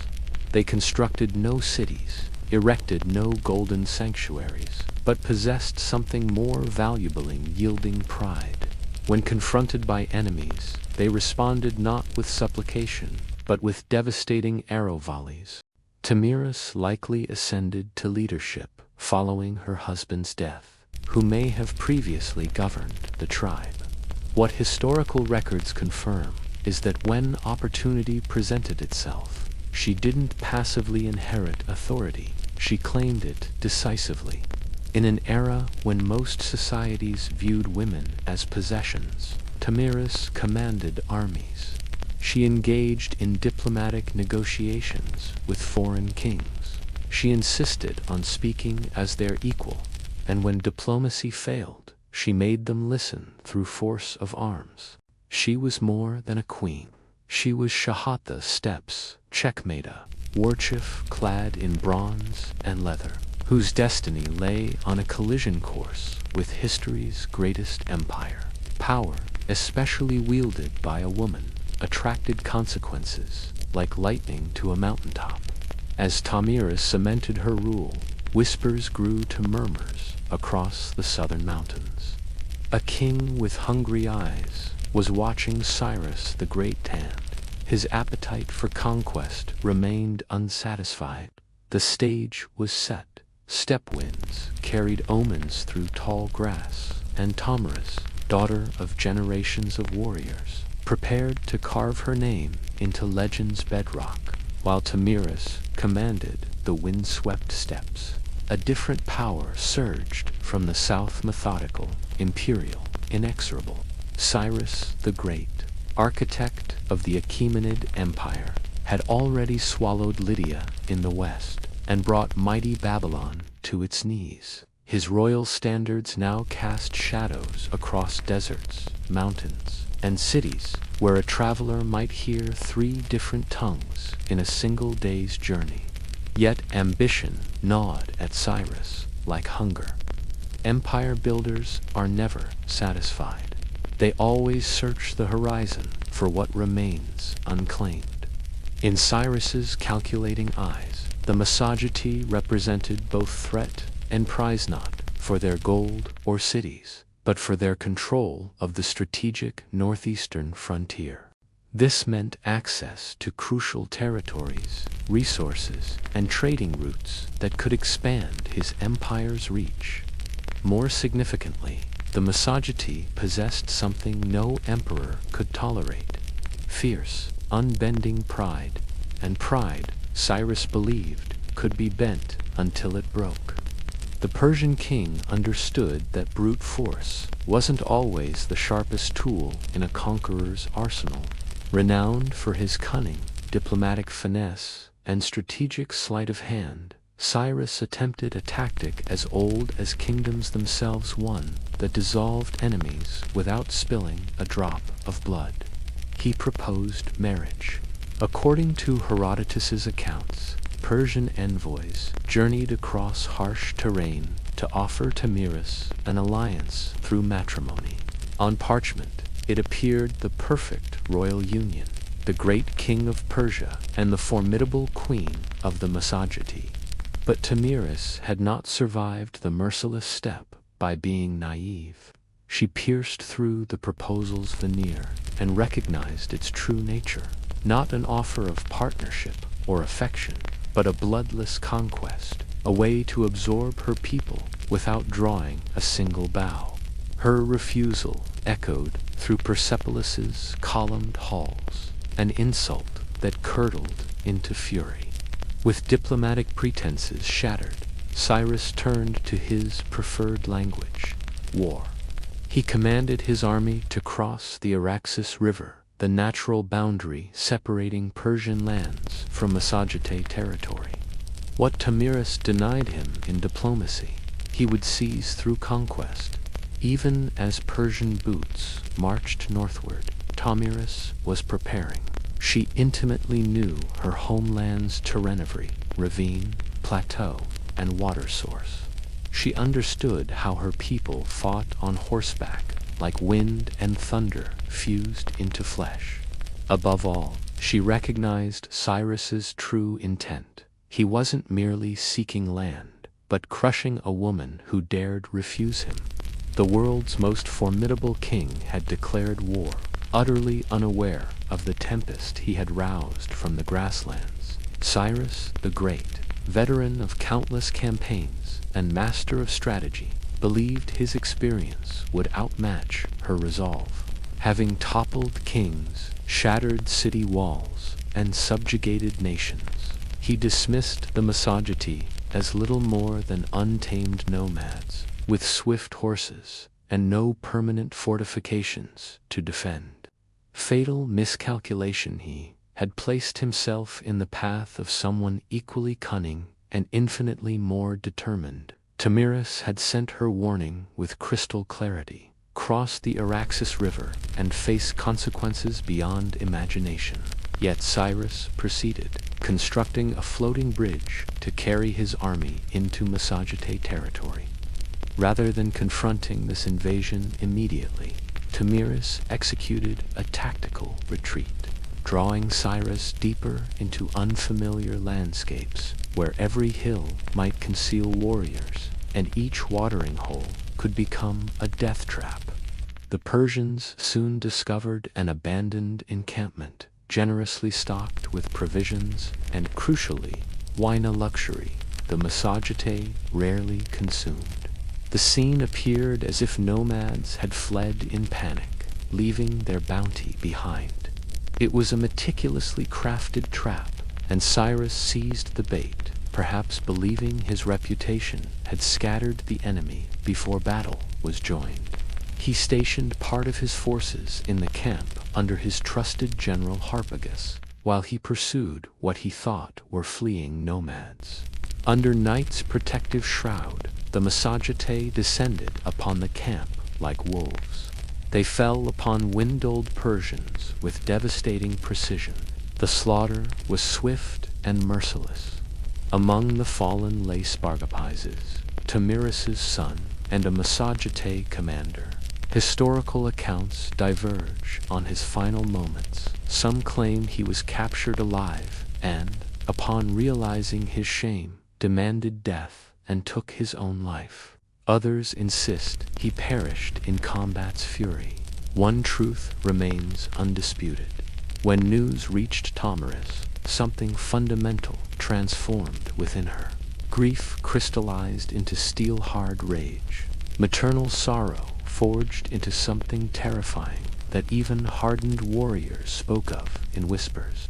She dispatched a final message to Cyrus, not a negotiation, but an oath carved in blood. "You may be insatiable for blood," she declared, "but I swear by the sun I will quench that thirst." She vowed to saturate the earth with Persian blood until it could drink no more, and her vengeance would echo through generations. Cyrus had claimed her son. He had violated her ancestral lands. Now he would face not Tamiris the queen, but Tamiris the avenging mother, the last visage his mortal eyes would behold. The coming confrontation would not be merely battle, but reckoning. Dawn broke over the plains like a blade sharp, blinding, unforgiving. Tamiris stood before her assembled forces, transformed beyond queenship into wrath incarnate. Her warriors, tempered by harsh nomadic existence, adorned their faces with ash and symbols of vengeance. This conflict had transcended politics and territory. It had become primal blood, demanding blood. Despite his military might, Cyrus had fundamentally underestimated the Massagetei. He expected them to fight like other tribes. He had subjugated, disorganized, impulsive, easily scattered. But Tamiris had spent her lifetime among warriors. She understood combat's rhythms, when to strike with lightning precision rather than blind fury. She rallied her forces for an all-encompassing assault against the Persian invaders, holding nothing in reserve. The final battle's exact location vanished into history, consumed by the steppe's vastness. What remains clear is that Tamiris unleashed a counterattack of unprecedented ferocity. Her cavalry surged across the plains like a tsunami of blades. They released arrows from galloping horses with supernatural accuracy, closed distance with battle axes raised high, and fought with the desperate intensity of those who have nothing left to lose but their freedom. The Persians, disciplined, battle-tested veterans of numerous campaigns, found themselves overwhelmed by this orchestrated fury. Tamiris didn't merely command from a distance. She fought alongside her warriors, her presence igniting their courage like wildfire across dry grass. Every arrow loosed carried her grief. Every axe stroke channeled her rage. Every charge answered her son's death with Persian blood. Cyrus attempted to maintain his battle line, but it fragmented before the Massagetei onslaught. His legendary army, conquerors of empires, broke and scattered. Many perished where they stood. Others fled into the endless grasslands, only to be hunted down like game. And Cyrus the Great himself, the man who had conquered Babylon, subjugated Lydia, and nearly united the known world beneath his crown, fell amid the chaos. Whether he died fighting or was captured and executed remains contested by historians. But one certainty endures. He perished on Tamiris's terms, his legendary conquests ending in defeat at a mother's hands. What followed has become infamous, the moment where history blurs with legend. According to Herodotus, Tamiris located Cyrus's corpse among countless dead, ordered his head severed from his body, and in a final act of symbolic retribution, plunged it into a wineskin filled with human blood. "Drink your fill," she proclaimed, "of the blood you so thirsted for." Historical fact or dramatic embellishment? Perhaps both, but the symbolic power transcended literal truth. The message resonated eternally. Tamiris would not be conquered, not by armies, not by kings, not by empires. When battle dust settled and steppe grasses drank deep of imperial blood, Tamiris stood triumphanta, warrior queen who had accomplished what no king or army before her could claim. She had brought Cyrus the Great, history's most successful conqueror, to his ultimate defeat. News of this catastrophe sent tremors throughout the ancient world. The mighty Achaemenid Empire, previously deemed invincible, had been humbled by a woman from the steppes, commanding nomadic horsemen. Persian chroniclers attempted to minimize the devastating loss, but their founder's death could not be obscured. Though Cyrus's remains eventually returned to Persia for honorable entombment in his royal tomb at Pasargadae, the wound of his final defeat would fester in imperial memory like poison in an untreated wound. For Tamiris and the Massagetei, victory transcended mere vengeance. It was a thunderous declaration to the world. They had defended their sovereignty, not with swords alone, but with unwavering dignity that echoed across the steppes. Tamiris had confronted the most formidable ruler on earth, and where others had bowed or broken, she emerged triumphant, her legend etched in blood and courage. Then, like a specter of the plains, she vanished from historical record. No parchment chronicles her twilight years, her final breath, or who inherited her mantle of leadership. It's as if, having extracted her vengeance, Tomyris simply melted back into the horizon, allowing the whispers of wind across the grasslands to carry her story forward through time.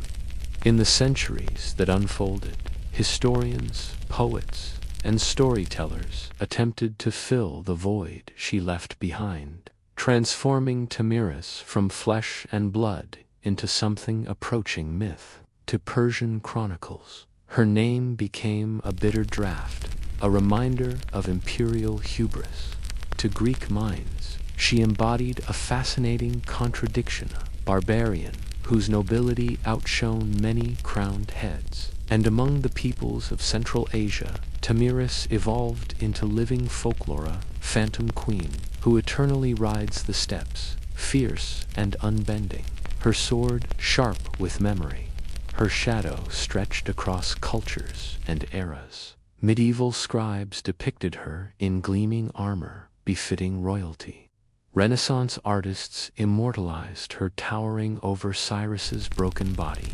Each generation reinvented her according to their needs. A mother's righteous fury, an untamed sovereign, a cautionary tale of overreaching ambition, or an emblem of feminine power refusing to bend. Yet one truth slices through the layers of legend. Tomyris altered the course of history. She didn't inherit her throne through bloodlines or marriage, she forged it through fire and ferocity. For one brilliant, searing moment, this queen of the steppes demonstrated that not all empires ascend. Some crumble beneath the thundering hooves of warriors who ride with vengeance burning in their hearts. Our knowledge of Tomyris comes not from Massagetti archives. They left behind no stone inscriptions or royal records, but from the quill of Herodotus, the Greek chronicler, often hailed as history's father, writing approximately a century after her time. He immortalized Tomyris in his histories, portraying her as a warrior queen of exceptional resolve and terrifying retribution. Yet Herodotus wasn't merely recording events. He was crafting a narrative that blended historical chronicle with moral instruction. To Herodotus and his Greek audience, Tomyris personified the ultimate reversal of imperial arrogance. Cyrus, the great conqueror of half the known world, fell not to a rival empire or seasoned king, but to a woman fighting, not for glory or conquest, but for her child. Her triumph bordered on the mythical, and Herodotus treated it accordingly. He detailed her gruesome retribution with dramatic flair. The blood-filled wineskin, Cyrus's severed head, and her damning proclamation, "Drink your fill." Modern scholars continue to debate the account's veracity. Some contend that Herodotus embellished or fabricated elements, wielding Tomyris as a narrative device to humble the Persian Empire, still a looming threat during his lifetime. Others maintain that while the blood wineskin episode might be symbolic flourish, the core event, Cyrus meeting his end at Tomyris's hands, likely occurred as described. The question of bias cannot be ignored. Herodotus, despite his remarkable insights, inevitably filtered foreign cultures through a Hellenic lens. He portrayed the Massagetti as wild yet noble, an exotic reflection of Greek ideals concerning honor and liberty. Through this prism, Tomyris wasn't merely a barbarian queen.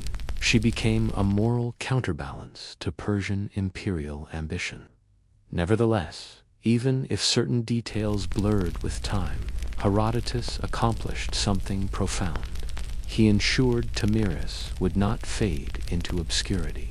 Because of his writings, she transcended historical footnote status and entered the realm of legend, where factual precision may soften but impact intensifies. In that liminal space between myth and memory, Tomyris's narrative found a peculiar kind of immortality.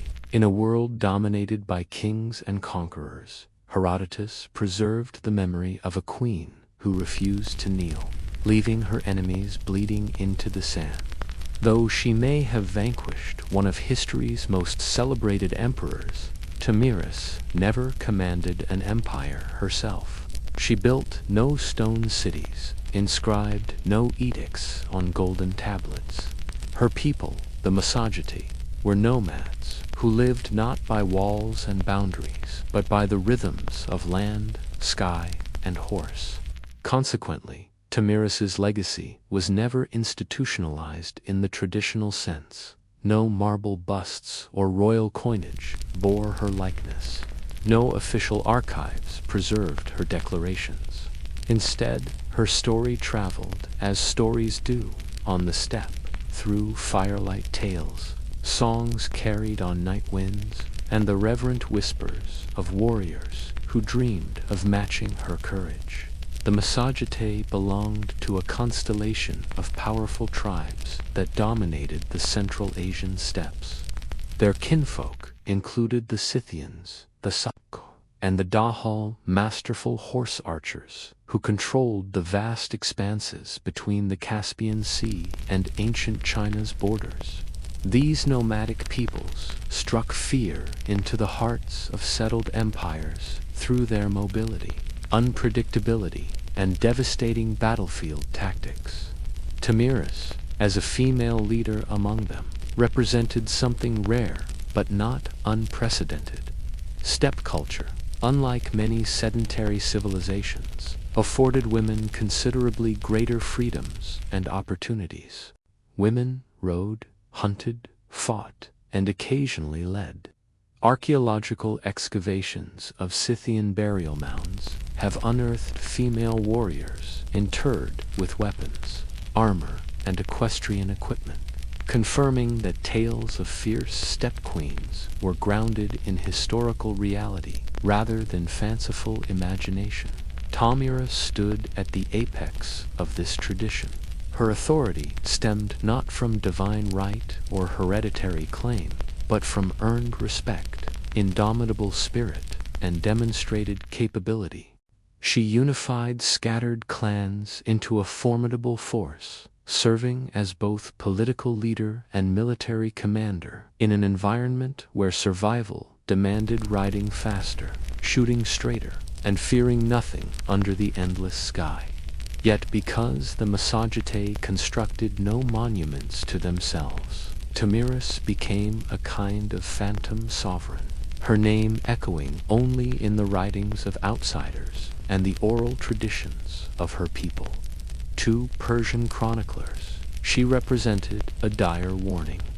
To Greek observers, a marvel of the uncivilized world, and to her own people, likely a cherished memory carried in bloodlines and battle songs, a ghost who rode with them across the plains. Empires may rise and fall in stone and parchment, but the stories of the steppe live on in the wind, and Tamiris fierce, grieving, and unconcord became its enduring voice. As centuries marched forward, the empires that once encircled the Massagetei territories rose and crumbled to dust. Cyrus's descendants built magnificent Persepolis, confronted Alexander the Great, and gradually faded into history's dusty footnotes. Yet Tamiris's legend persisted, not in royal palaces, but in the hearts of those who refused to surrender their freedom. Throughout Central Asia, she evolved beyond queenship into a symbol of female strength, resistance against overwhelming odds, and the untamed spirit of the steppe itself. In many ways, Tamiris embodied a defiance that transcended geographical boundaries. She belonged neither to Rome nor Greece, nor Persia. Her story claimed allegiance to no empire. This independence made her simultaneously dangerous to established power and inspiring to those who lived beyond its reach. During the medieval Islamic era, chroniclers occasionally referenced her name, transformed by language, but never entirely forgotten. Some accounts praised her sense of justice and righteous vengeance. Others portrayed her as a savage queen, a cautionary reminder that power wielded by a woman could manifest as both glorious and terrifying. When the Renaissance dawned, European artists rediscovered her tale through Herodotus's writings. Painters depicted her in elaborate, anachronistic armor, standing triumphantly over Cyrus's fallen form. In one particularly dramatic rendering, she holds his severed head aloft like a trophy, blood-soaked and victorious. While undeniably theatrical, these portrayals served political purposes as well. These artists were captivated by the concept of a woman who didn't merely survive in a world dominated by men, she conquered it. As dawn broke on the 19th century, Tamiris awakened from her historical slumber to become a rallying cry for nascent Central Asian nationalisms. In Kazakhstan, Uzbekistan, and Turkmenistan, her legend crystallized into something far more potent than mere history. She transformed into the embodiment of cultural identity itself. Poets wove her into epic verses, educators enshrined her in curriculum, each retelling polishing her legacy to a brilliant shine. She wasn't simply reclaimed, she was reborn as the archetypal heroine, living proof that Central Asian roots ran deep with fierce independence and feminine power. Her name echoed through grand boulevards from newly erected statues and resonated in military ceremonies, where soldiers stood at attention beneath her symbolic gaze. The nomadic queen who once commanded respect with arrow and horseback now thundered again through collective memory, her spirit galloping across the steppes of national consciousness, weaving through the complex tapestry of rebellion, pride, and cultural reclamation. In our contemporary landscape, where powerful women still face scrutiny and resistance, Tamiris stands as an electrifying challenge to conventional narratives. She defies categorization, neither a merciful saint nor a domesticated icon. Instead, she emerges as something far more compelling, a leader of unflinching decisiveness, capable of ruthlessness when circumstances demanded it, yet extending compassion with careful discernment. In her hands, the blood of empire wasn't a stain, but a diadem, worn without remorse, resistance, personified in human form. Historical memory typically reserves its most hallowed spaces for those who built monumental structures, codified grand legal systems, or etched their legacies into stone tablets. Tamiris accomplished none of these conventional markers of greatness. She left behind no sprawling empire, no excavatable palace, no royal insignia waiting to be unearthed by archaeologists. Yet her name resonates through millennia, not because she established eternal rule, but because she embodied something perhaps more enduring: the absolute refusal to surrender to the erasure of her people's freedom.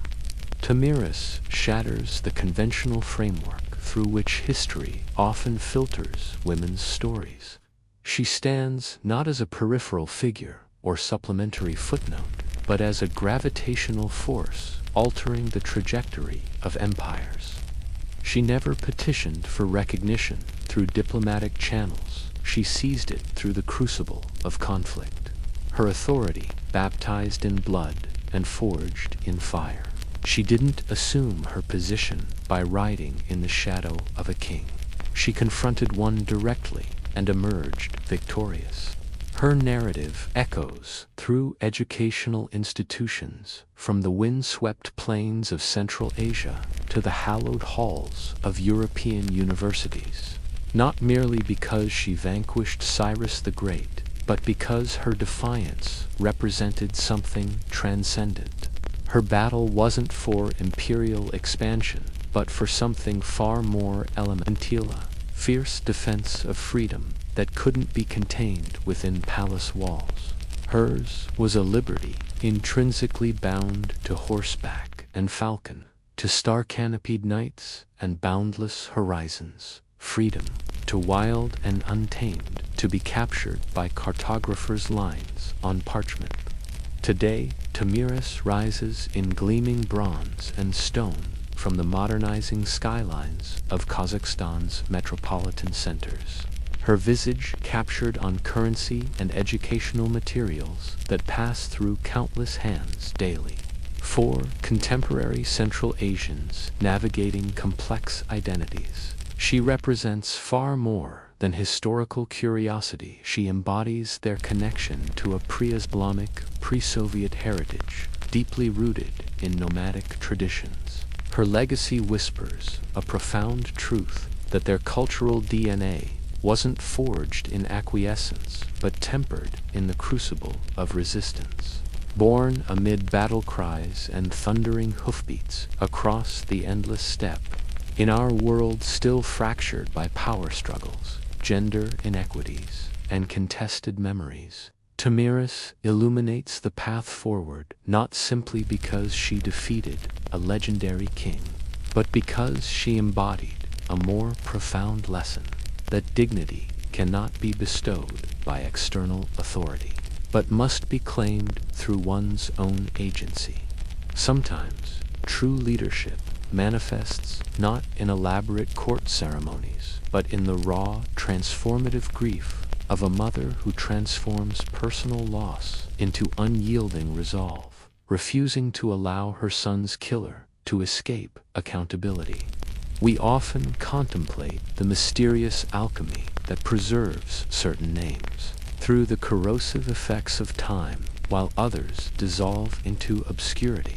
Tamiris endured because she possessed a quality that transcends mere historical significance. She was fundamentally unforgettable.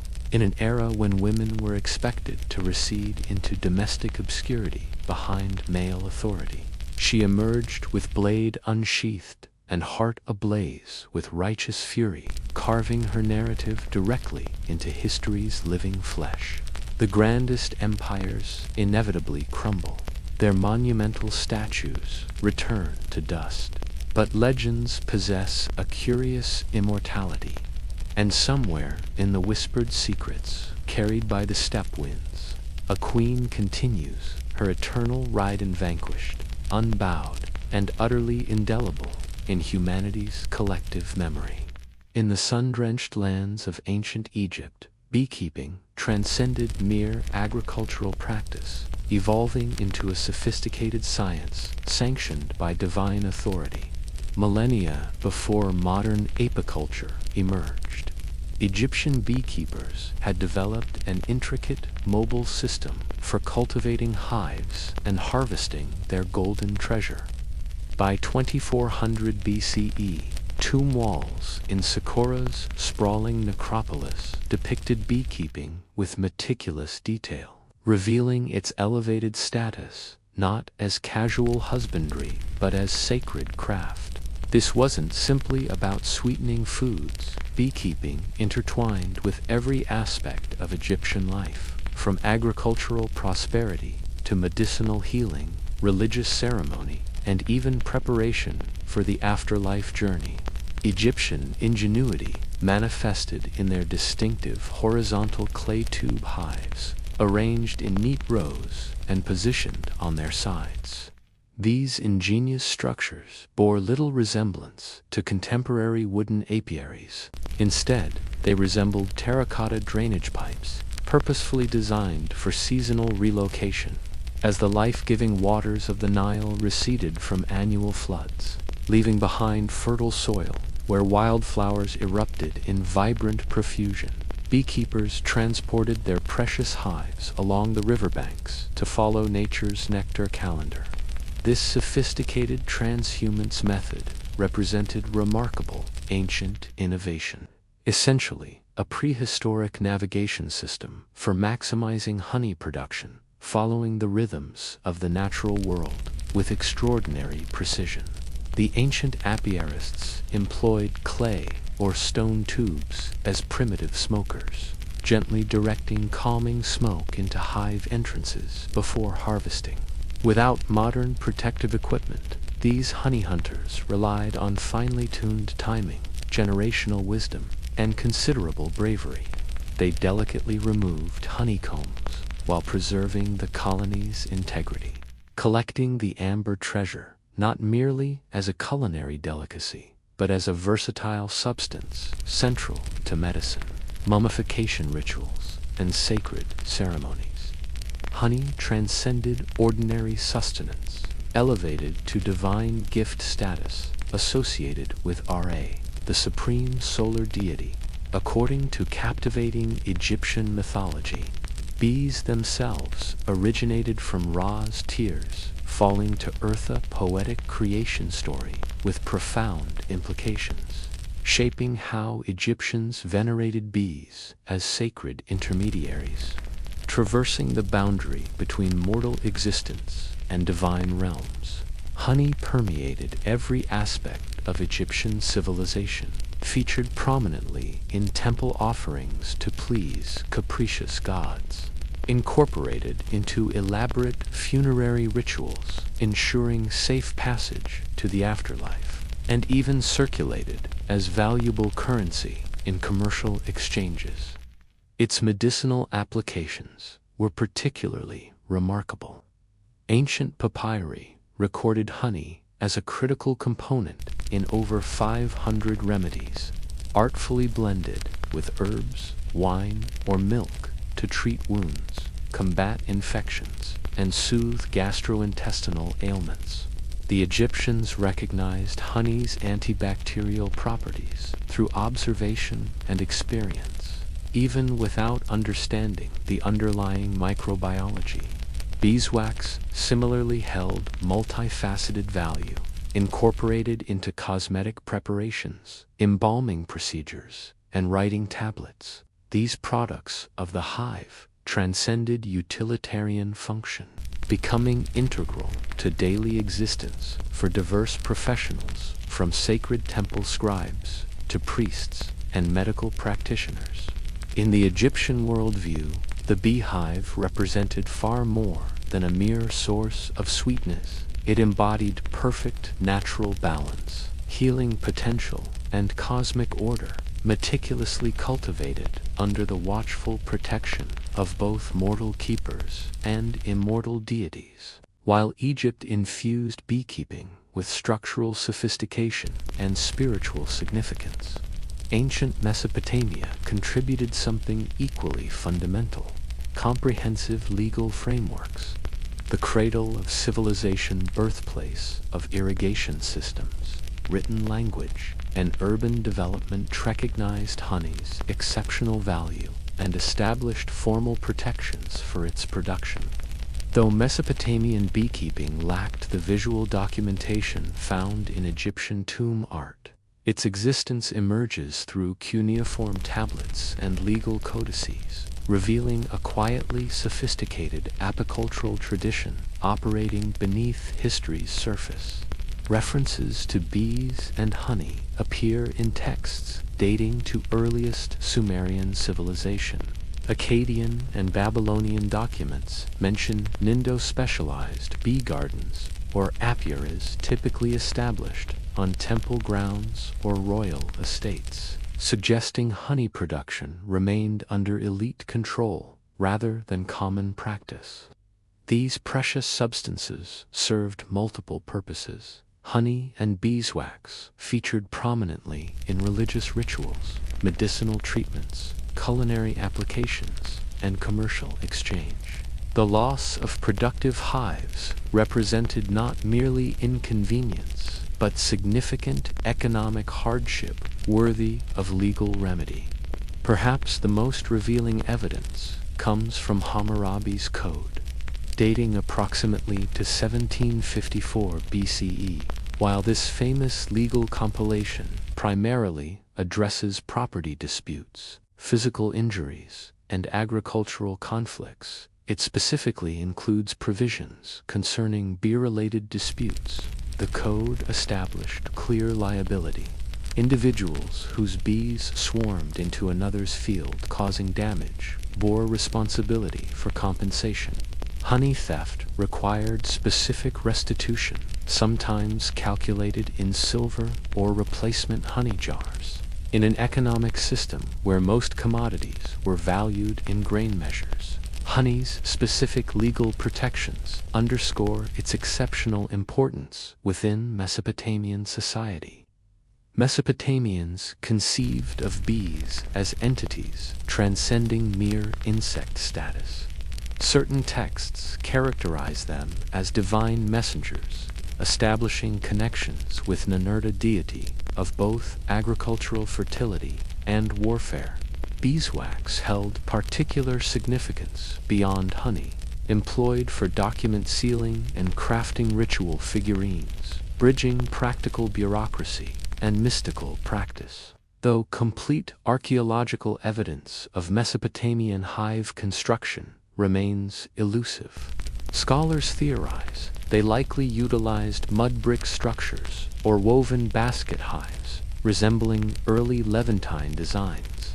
These would have been positioned in shaded gardens or on rooftops, protected from the region's intense summer heat. Mesopotamian beekeeping emphasized structure over spiritual veneration, focusing on resource regulation, equitable distribution, and maintaining economic equilibrium within a sophisticated society where even Appian interactions might culminate in formal legal proceedings. Here, the hive represented not merely biological wonder, but microcosmic reflection of societal order, legal governance, and the fundamental civilizing impulse that defined Mesopotamian achievement. Amid the rugged Anatolian highlands, long before Greek civilization rose to prominence, the Hittite Empire quietly mastered apiculture with distinctive approach. For the Hittites, bees transcended ordinary insect status. They functioned as sacred agents of purification, supernatural messengers traversing cosmic boundaries, and essential contributors to both agricultural prosperity and the kingdom's spiritual well-being. Unlike Egypt and Mesopotamia, where beekeeping blended scientific method with economic management, Hittites approached the practice through distinctly ritualistic framework. Religious texts dating to the 14th and 13th centuries BCE reference bees not merely as honey producers, but as active participants in sacred purification ceremonies. One particularly revealing Hittite ritual text describes an elaborate ceremony wherein a bee is formally summoned to go and remove the evil, the impurity, and the wrath of the gods. Significantly, the bee is then released unharmed, a remarkably compassionate deviation from typical ancient sacrificial practices, suggesting profound reverence for these tiny creatures. Hittites valued honey for both its culinary applications and sacred properties. The golden substance featured prominently in religious libations, sacrificial offerings, and anointing rituals, often combined with wine, milk, or grain in complex ceremonial mixtures. Honey wasn't merely consumed, was reverently poured, ritually burned, and solemnly blessed, serving as mediating substance between human supplication and divine reception.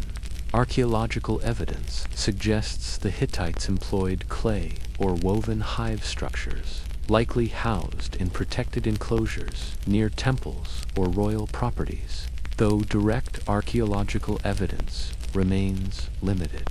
Parallels with neighboring Levantine and Syrian traditions suggest portable tube-shaped hives, potentially constructed from straw and mud, stacked and managed similarly to Egyptian methods.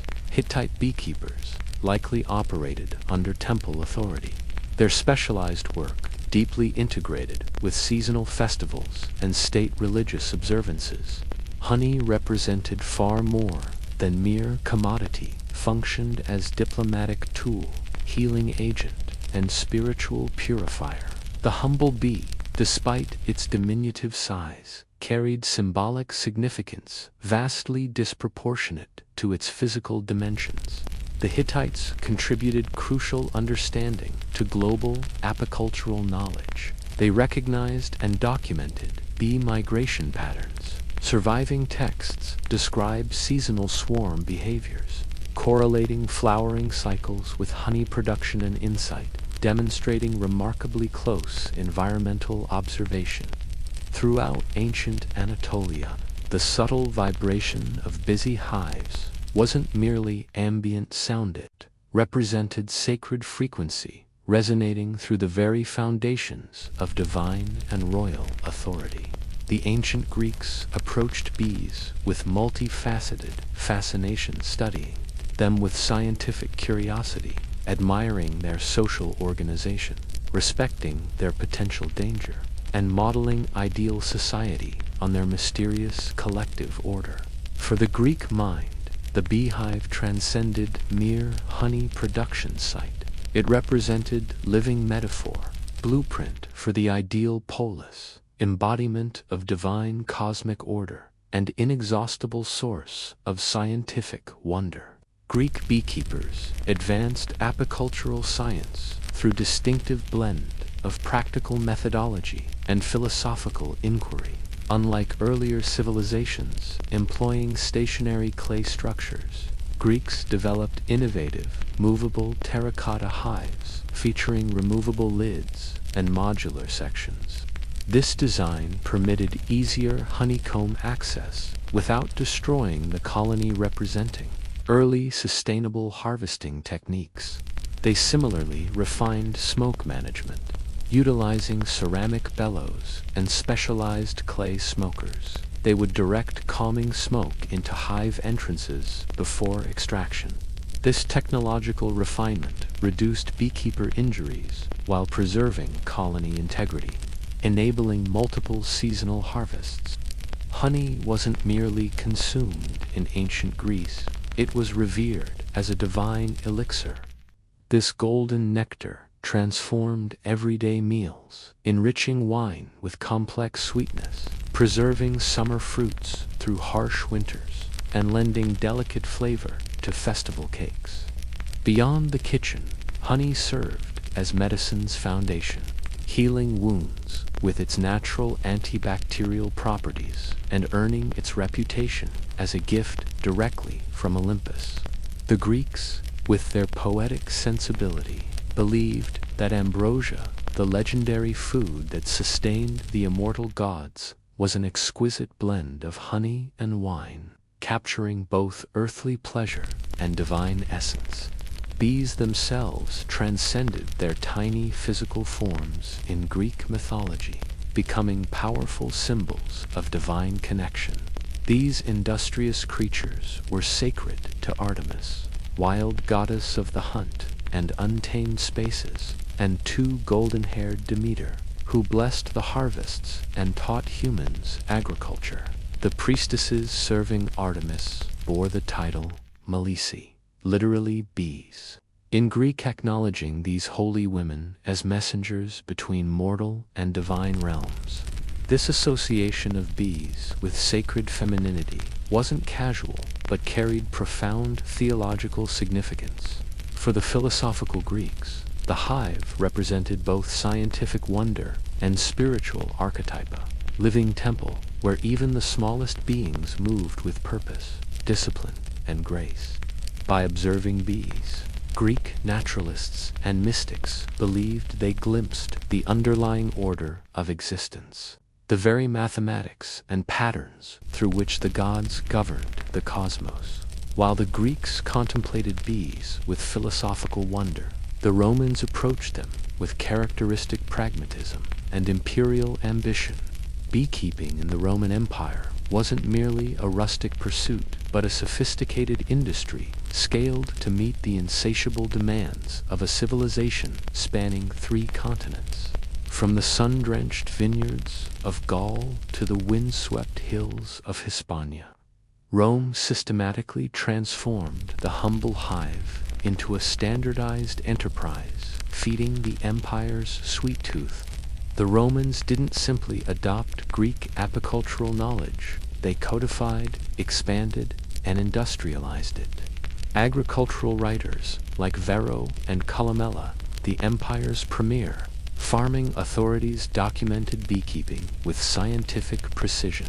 Their comprehensive treatises read with startling modernity, detailing precise instructions for hive construction, optimal honey harvesting techniques, and strategic colony relocation. These manuals meticulously described bee behavior with an observer's eye, noting swarm patterns, seasonal productivity cycles, and effective methods for managing pests and diseases, knowledge that would remain unrivaled until the scientific revolution millennia later.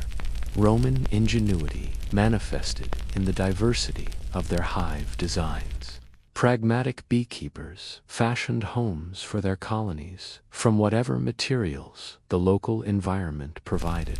Hollowed logs in forested provinces, cork bark containers in Mediterranean regions, clay tubes in pottery-rich areas, and woven baskets sealed with dung or mud where reeds grew abundant. This adaptability wasn't merely resourceful, it was strategically necessary. In Rome's northern territories, hives required substantial insulation against bitter winters, while Mediterranean colonies needed ventilation to survive scorching summers. These thoughtful adaptations allowed Rome's apiculturists to establish productive apiaries in climates as diverse as Britain's fog-shrouded hills and Egypt's sun-baked deserts. To manage their buzzing charges, Roman beekeepers perfected smoke techniques first pioneered by earlier cultures. They crafted specialized clay pots filled with smoldering, aromatic herbs, thyme, oregano, and lavender, producing calming smoke that pacified defensive bees during hive inspections. This smoke served dual purposes. It masked the alarm pheromones that would otherwise trigger aggressive defense, while potentially infusing the honey with subtle herbal notes. Harvest tools reflected Roman metallurgical skillier knives with precisely shaped blades allowed for clean comb cutting with minimal damage to the hive structure. After collection, honeycombs underwent careful processing, with wax separated through melting and straining. This valuable byproduct became crucial to Roman daily life, transformed into writing tablets, waterproofing agents for ships, cosmetics, and candles that illuminated villa dining rooms. Honey permeated every aspect of Roman cuisine and medicine. It sweetened the empire's favorite beverage, mulsum, a blend of wine and honey served as an aperitif at sophisticated dinner parties. Culinary experts incorporated it into everything from elaborate sauces for wild game to simple breakfast porridges. Athletes and legionaries consumed honey as an ancient energy supplement, valuing its quick-burning calories and reputed strengthening properties. Roman physicians, building on Greek Hippocratic traditions, prescribed honey-based remedies for ailments ranging from throat infections to digestive disorders. Its antibacterial qualities were systematically exploited in wound treatment, while its soothing properties relieved coughs and fevers. Many Roman medical preparations combined honey with herbs, creating compounds whose effectiveness occasionally rivaled modern pharmaceuticals. The quintessentially Roman aspect of their beekeeping, however, was organizational efficiency. Sprawling agricultural estates maintained dedicated apiaries, managed by specialized enslaved workers under the watchful supervision of village farm managers, who reported directly to wealthy landowners. Honey production was meticulously documented in accounting ledgers, with surplus carefully packaged in sealed amphorae and transported to urban markets or exported to distant provinces. In the Roman mind, Bees represented the perfect natural embodiment of their social and political ideals, cinderous, hierarchical, and unfailingly productive. The well-ordered hive mirrored Rome's vision of the ideal household and, by extension, the empire itself, structured, disciplined, and endlessly fruitful. Throughout ancient civilizations, beekeeping transcended mere agricultural practice. It opened doorways to divine communion, from sun-baked Egyptian temples to misty Greek sanctuaries, from ziggurats rising above Mesopotamian plains to sacred groves in Celtic territories. Cultures perceive bees not simply as insects, but as sacred messengers traversing the boundary between mortal and divine realms. These golden-winged emissaries delivered messages from gods and offered humanity sacred substances, honey and wax, that bridged natural and supernatural worlds. In Egypt's sophisticated religious system, bees were woven directly into creation mythology. Sacred texts recounted how Ra, the radiant sun god, shed divine tears that, upon touching earth, transformed into bees' living embodiments of the god's essence. This divine origin story elevated honey beyond mere sweetener to sacred substance, worthy of temple offerings, and essential for accompanying pharaohs into the afterlife. The bee's significance extended into royal iconography. Pharaohs of Lower Egypt proudly claimed the title, he of the sedge and the bee, directly connecting their earthly authority to the cosmic harmony represented by the perfectly ordered hive. Greek spiritual traditions assigned bees powerful feminine symbolism within their elaborate pantheon. The priestesses serving Demeter, goddess of grain and agriculture, and Artemis, mistress of wilderness and fertility, carried the honorific title Melisi, literally bees in Greek. These holy women were viewed as living channels between humanity and divinity, their spiritual buzzing carrying prayers upward and bringing divine wisdom downward. Even the oracle at Delphi Ancient, Greece's most revered prophetic site, was believed by some traditions to have originally been tended by bee priestesses before the establishment of the Pythia. Historical records show that even the famed Delphic prophetess herself sometimes received the epithet the Delphic bee, acknowledging her role as divine messenger. The hive structure itself fascinated ancient philosophers and mystics, who perceived in its architecture and social organization a microcosm of perfect, order-disciplined, selfless, and astonishingly productive. Plato and later Stoic philosophers explicitly compared ideal human society to bee colonies, admiring their apparent selfless dedication to collective good over individual desire. The Stoics particularly celebrated bees for their instinctive sense of duty and natural virtue, qualities these philosophers strove to cultivate in themselves. This symbolic connection between bees and moral virtue proved so powerful that early Christians later adopted the bee as a symbol of chastity, industriousness, and resurrection, observing how bees created sweetness without apparent reproduction and emerged from their hives in spring-like souls rising from tombs. In Mesopotamia's magical traditions, particularly among the Hittites, bees served crucial roles in purification rituals. Surviving cuneiform tablets describe ceremonies where living bees were ritually charged with absorbing a community's accumulated impurities, then ceremonially released to carry these spiritual pollutants away on their tiny wings, perhaps history's first recorded scapegoat ritual involving an insect. Temple records document how honey and wax were ceremonially burned in sacred fires, shaped into protective amulets, and incorporated into magical texts designed to bring healing, blessings, and divine protection. Across these diverse traditions, the bee represented more than metaphor. It embodied a living bridge between worlds. These creatures dwelled in nature's liminal spaces, hidden within hollow trees, rock crevices, and caves, places already associated with spiritual thresholds. They transformed invisible nectar into visible gold, created food without killing, and defended their colonies with selfless sacrifice. For ancient peoples navigating uncertain worlds filled with invisible forces, bees weren't merely useful, they were mystical guides, demonstrating how divinity manifested within the natural order.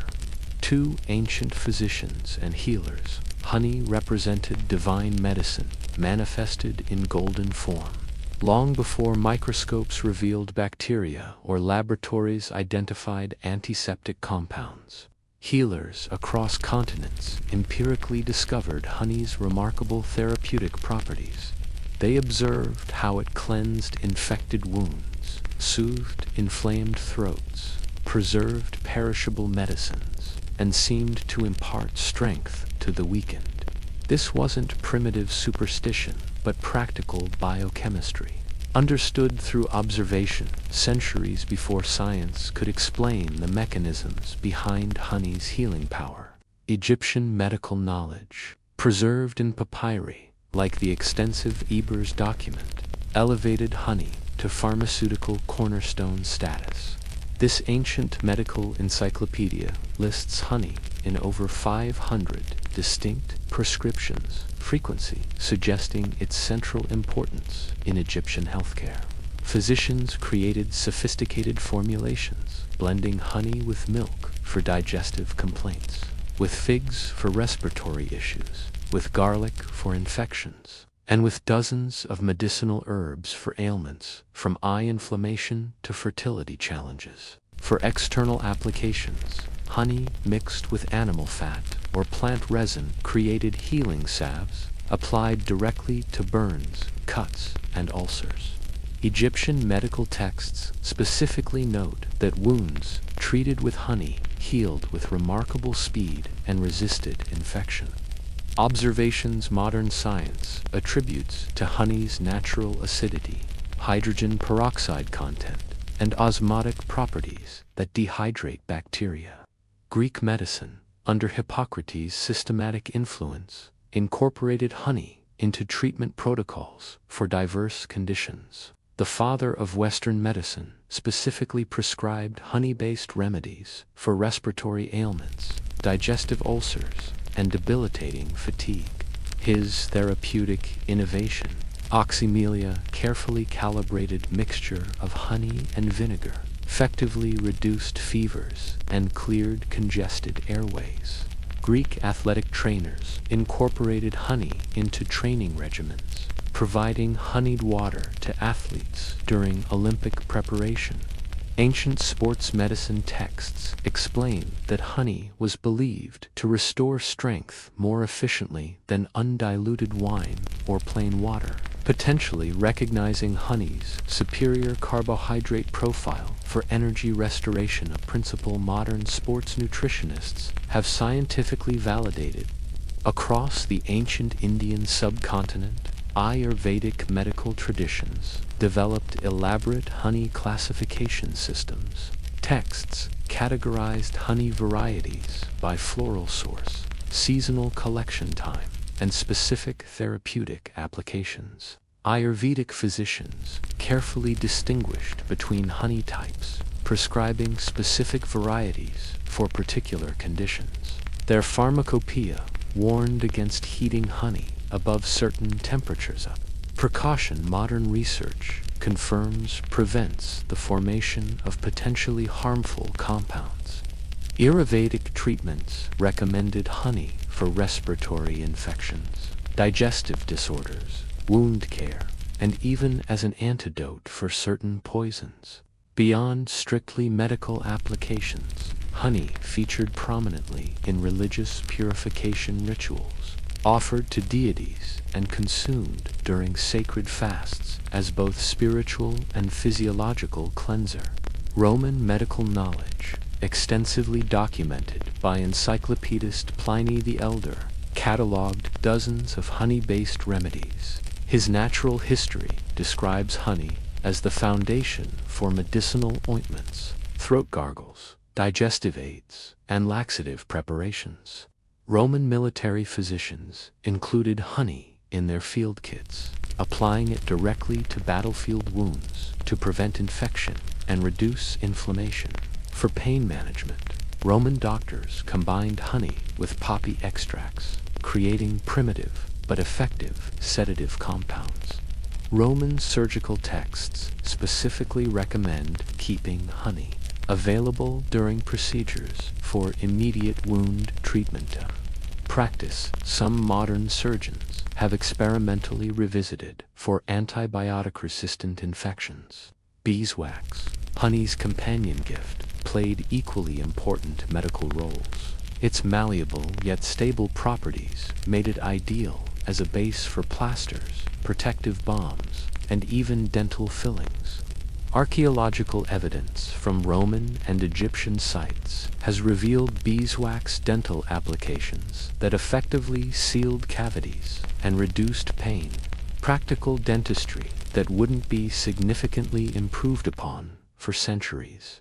Throughout the ancient world, honey transcended mere sweetener status to become life-preserving medicine. It healed wounds, soothed inflammation, preserved the dead through embalming, and symbolized purity in religious contexts.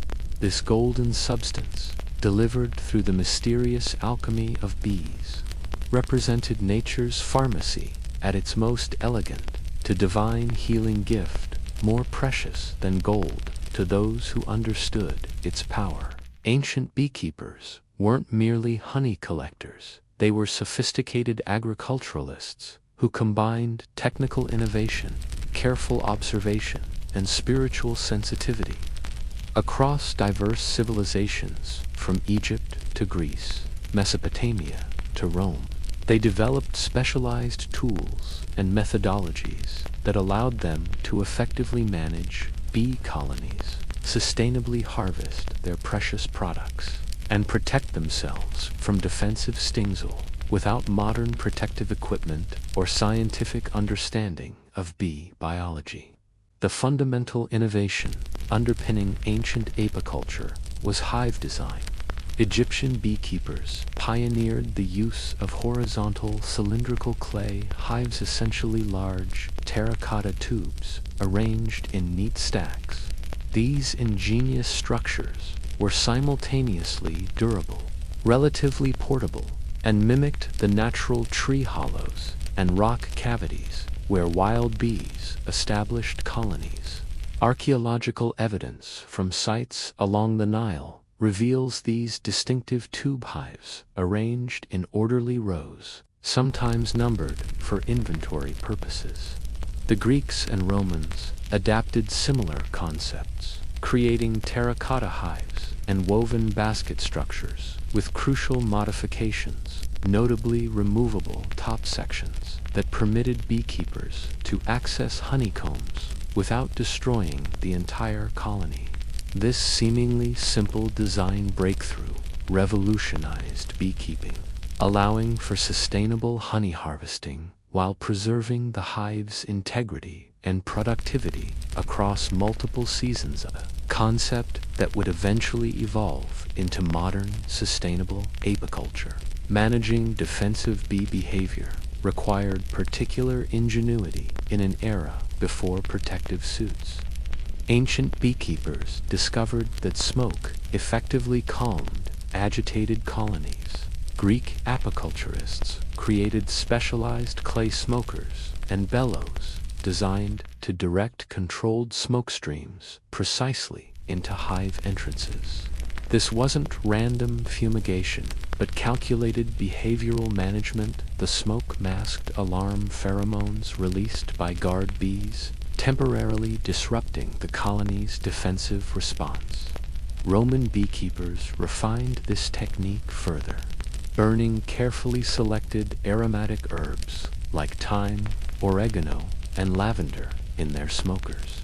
This practice served dual purposes. It pacified the bees, while potentially imparting subtle flavor notes to the resulting honey, an early form of artisanal honey production, still practiced by specialty beekeepers today.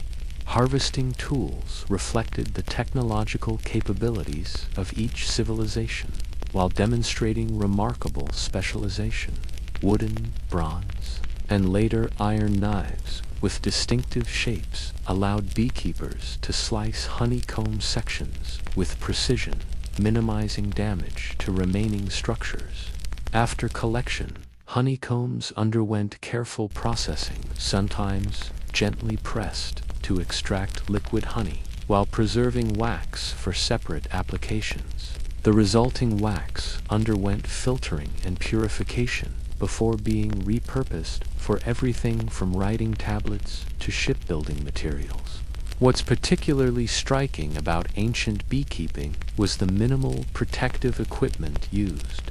Unlike modern apiarists with full suits, veils, and gloves, ancient practitioners relied primarily on technique, timing, and understanding bee behavior to avoid stings. Historical texts and artistic depictions reveal beekeepers working with little more than loose-fitting clothing and occasional face coverings. This intimate approach required deep observational knowledge, understanding precisely when colonies were least defensive, recognizing weather conditions that affected temperament, and developing gentle handling techniques that minimized disruption to the hive's activities.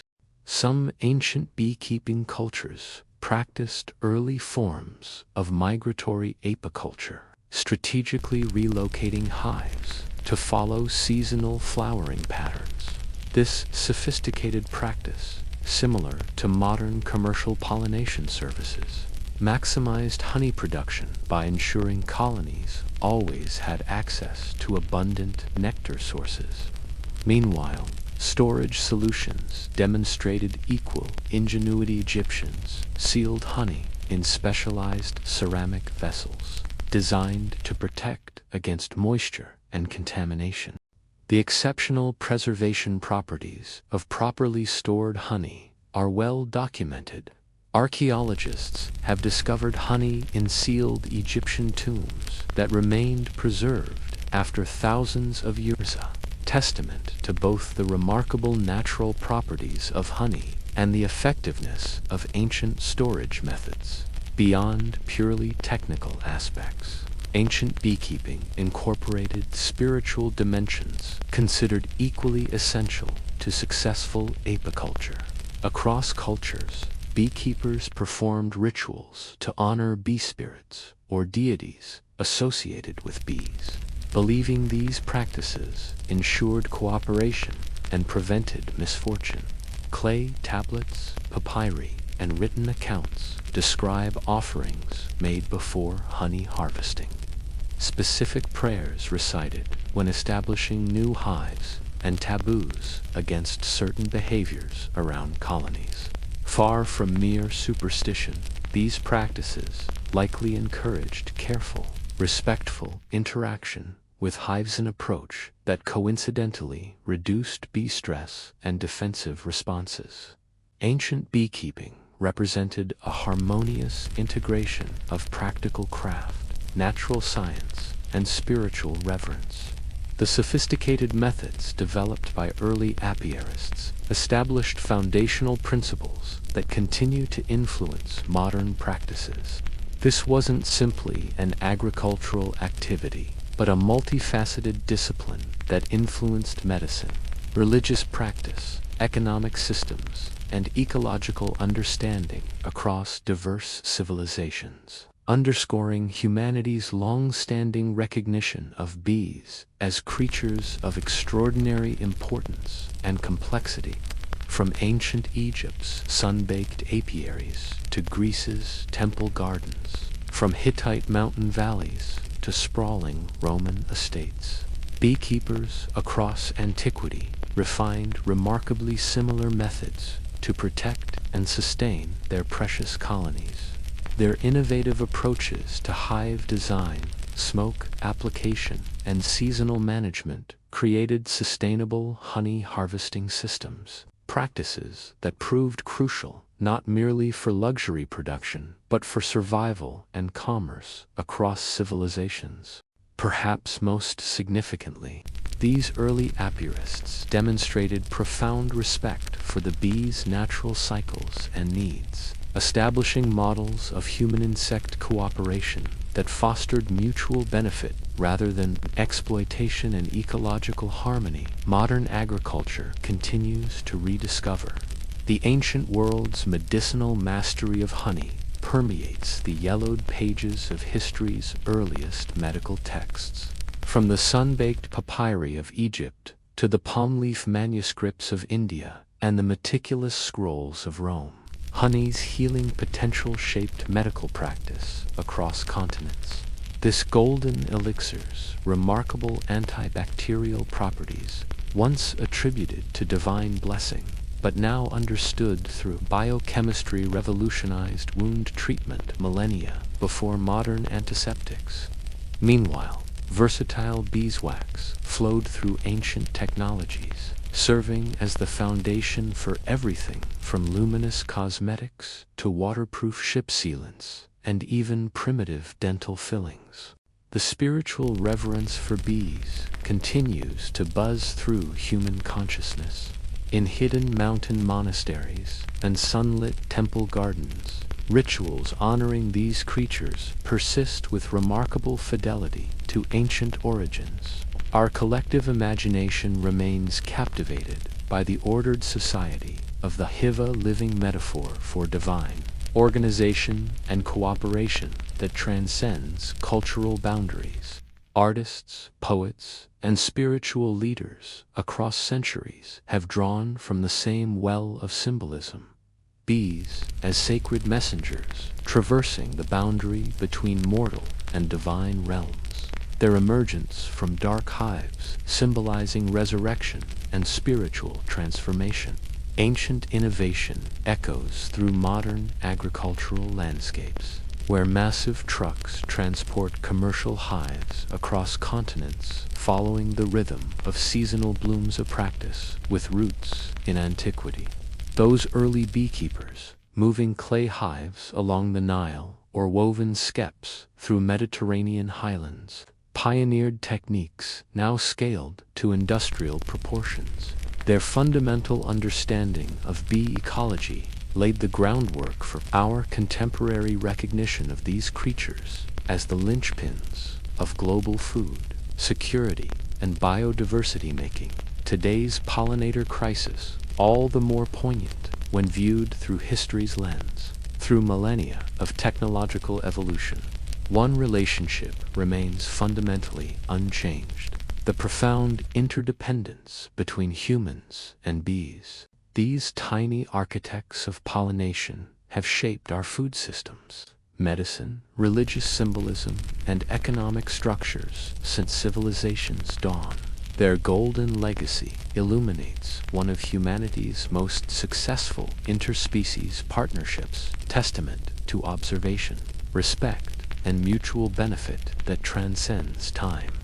The ancient beekeeper's wisdom reminds us that sometimes the most significant influences on human development come packaged in the smallest, most unassuming forms, their gentle hum a soundtrack to civilization itself. As our journey through ancient Rome draws to a close, the shadows lengthen across the forum. The day's cacophony gradually softens to a murmur as citizens retreat to their insulae, seeking whatever comfort their meager possessions might provide. You've survived a day in the eternal city, remarkable achievement considering the countless perils that lurked in every alleyway, public bath, and precarious stairwell. As you return to your cramped quarters, the weight of Roman existence heavy upon your shoulders. Perhaps you find a strange comfort in knowing that millions endured this life for centuries. Tonight, as you rest your head upon that insect-harboring straw mattress, surrounded by the sounds of your neighbor's evening rituals filtering through paper-thin walls, remember that you've experienced something few modern humans truly comprehend: the raw, unfiltered reality of ancient urban life. Sleep now, dear listener, in your comfortable bed with clean running water just steps away.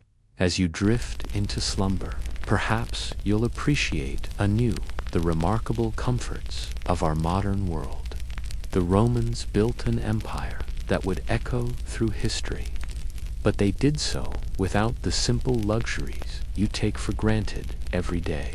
May your dreams be sweeter than Roman wine, your rest deeper than the foundations of the Colosseum, and your tomorrow brighter than the gleaming marble of the imperial palaces.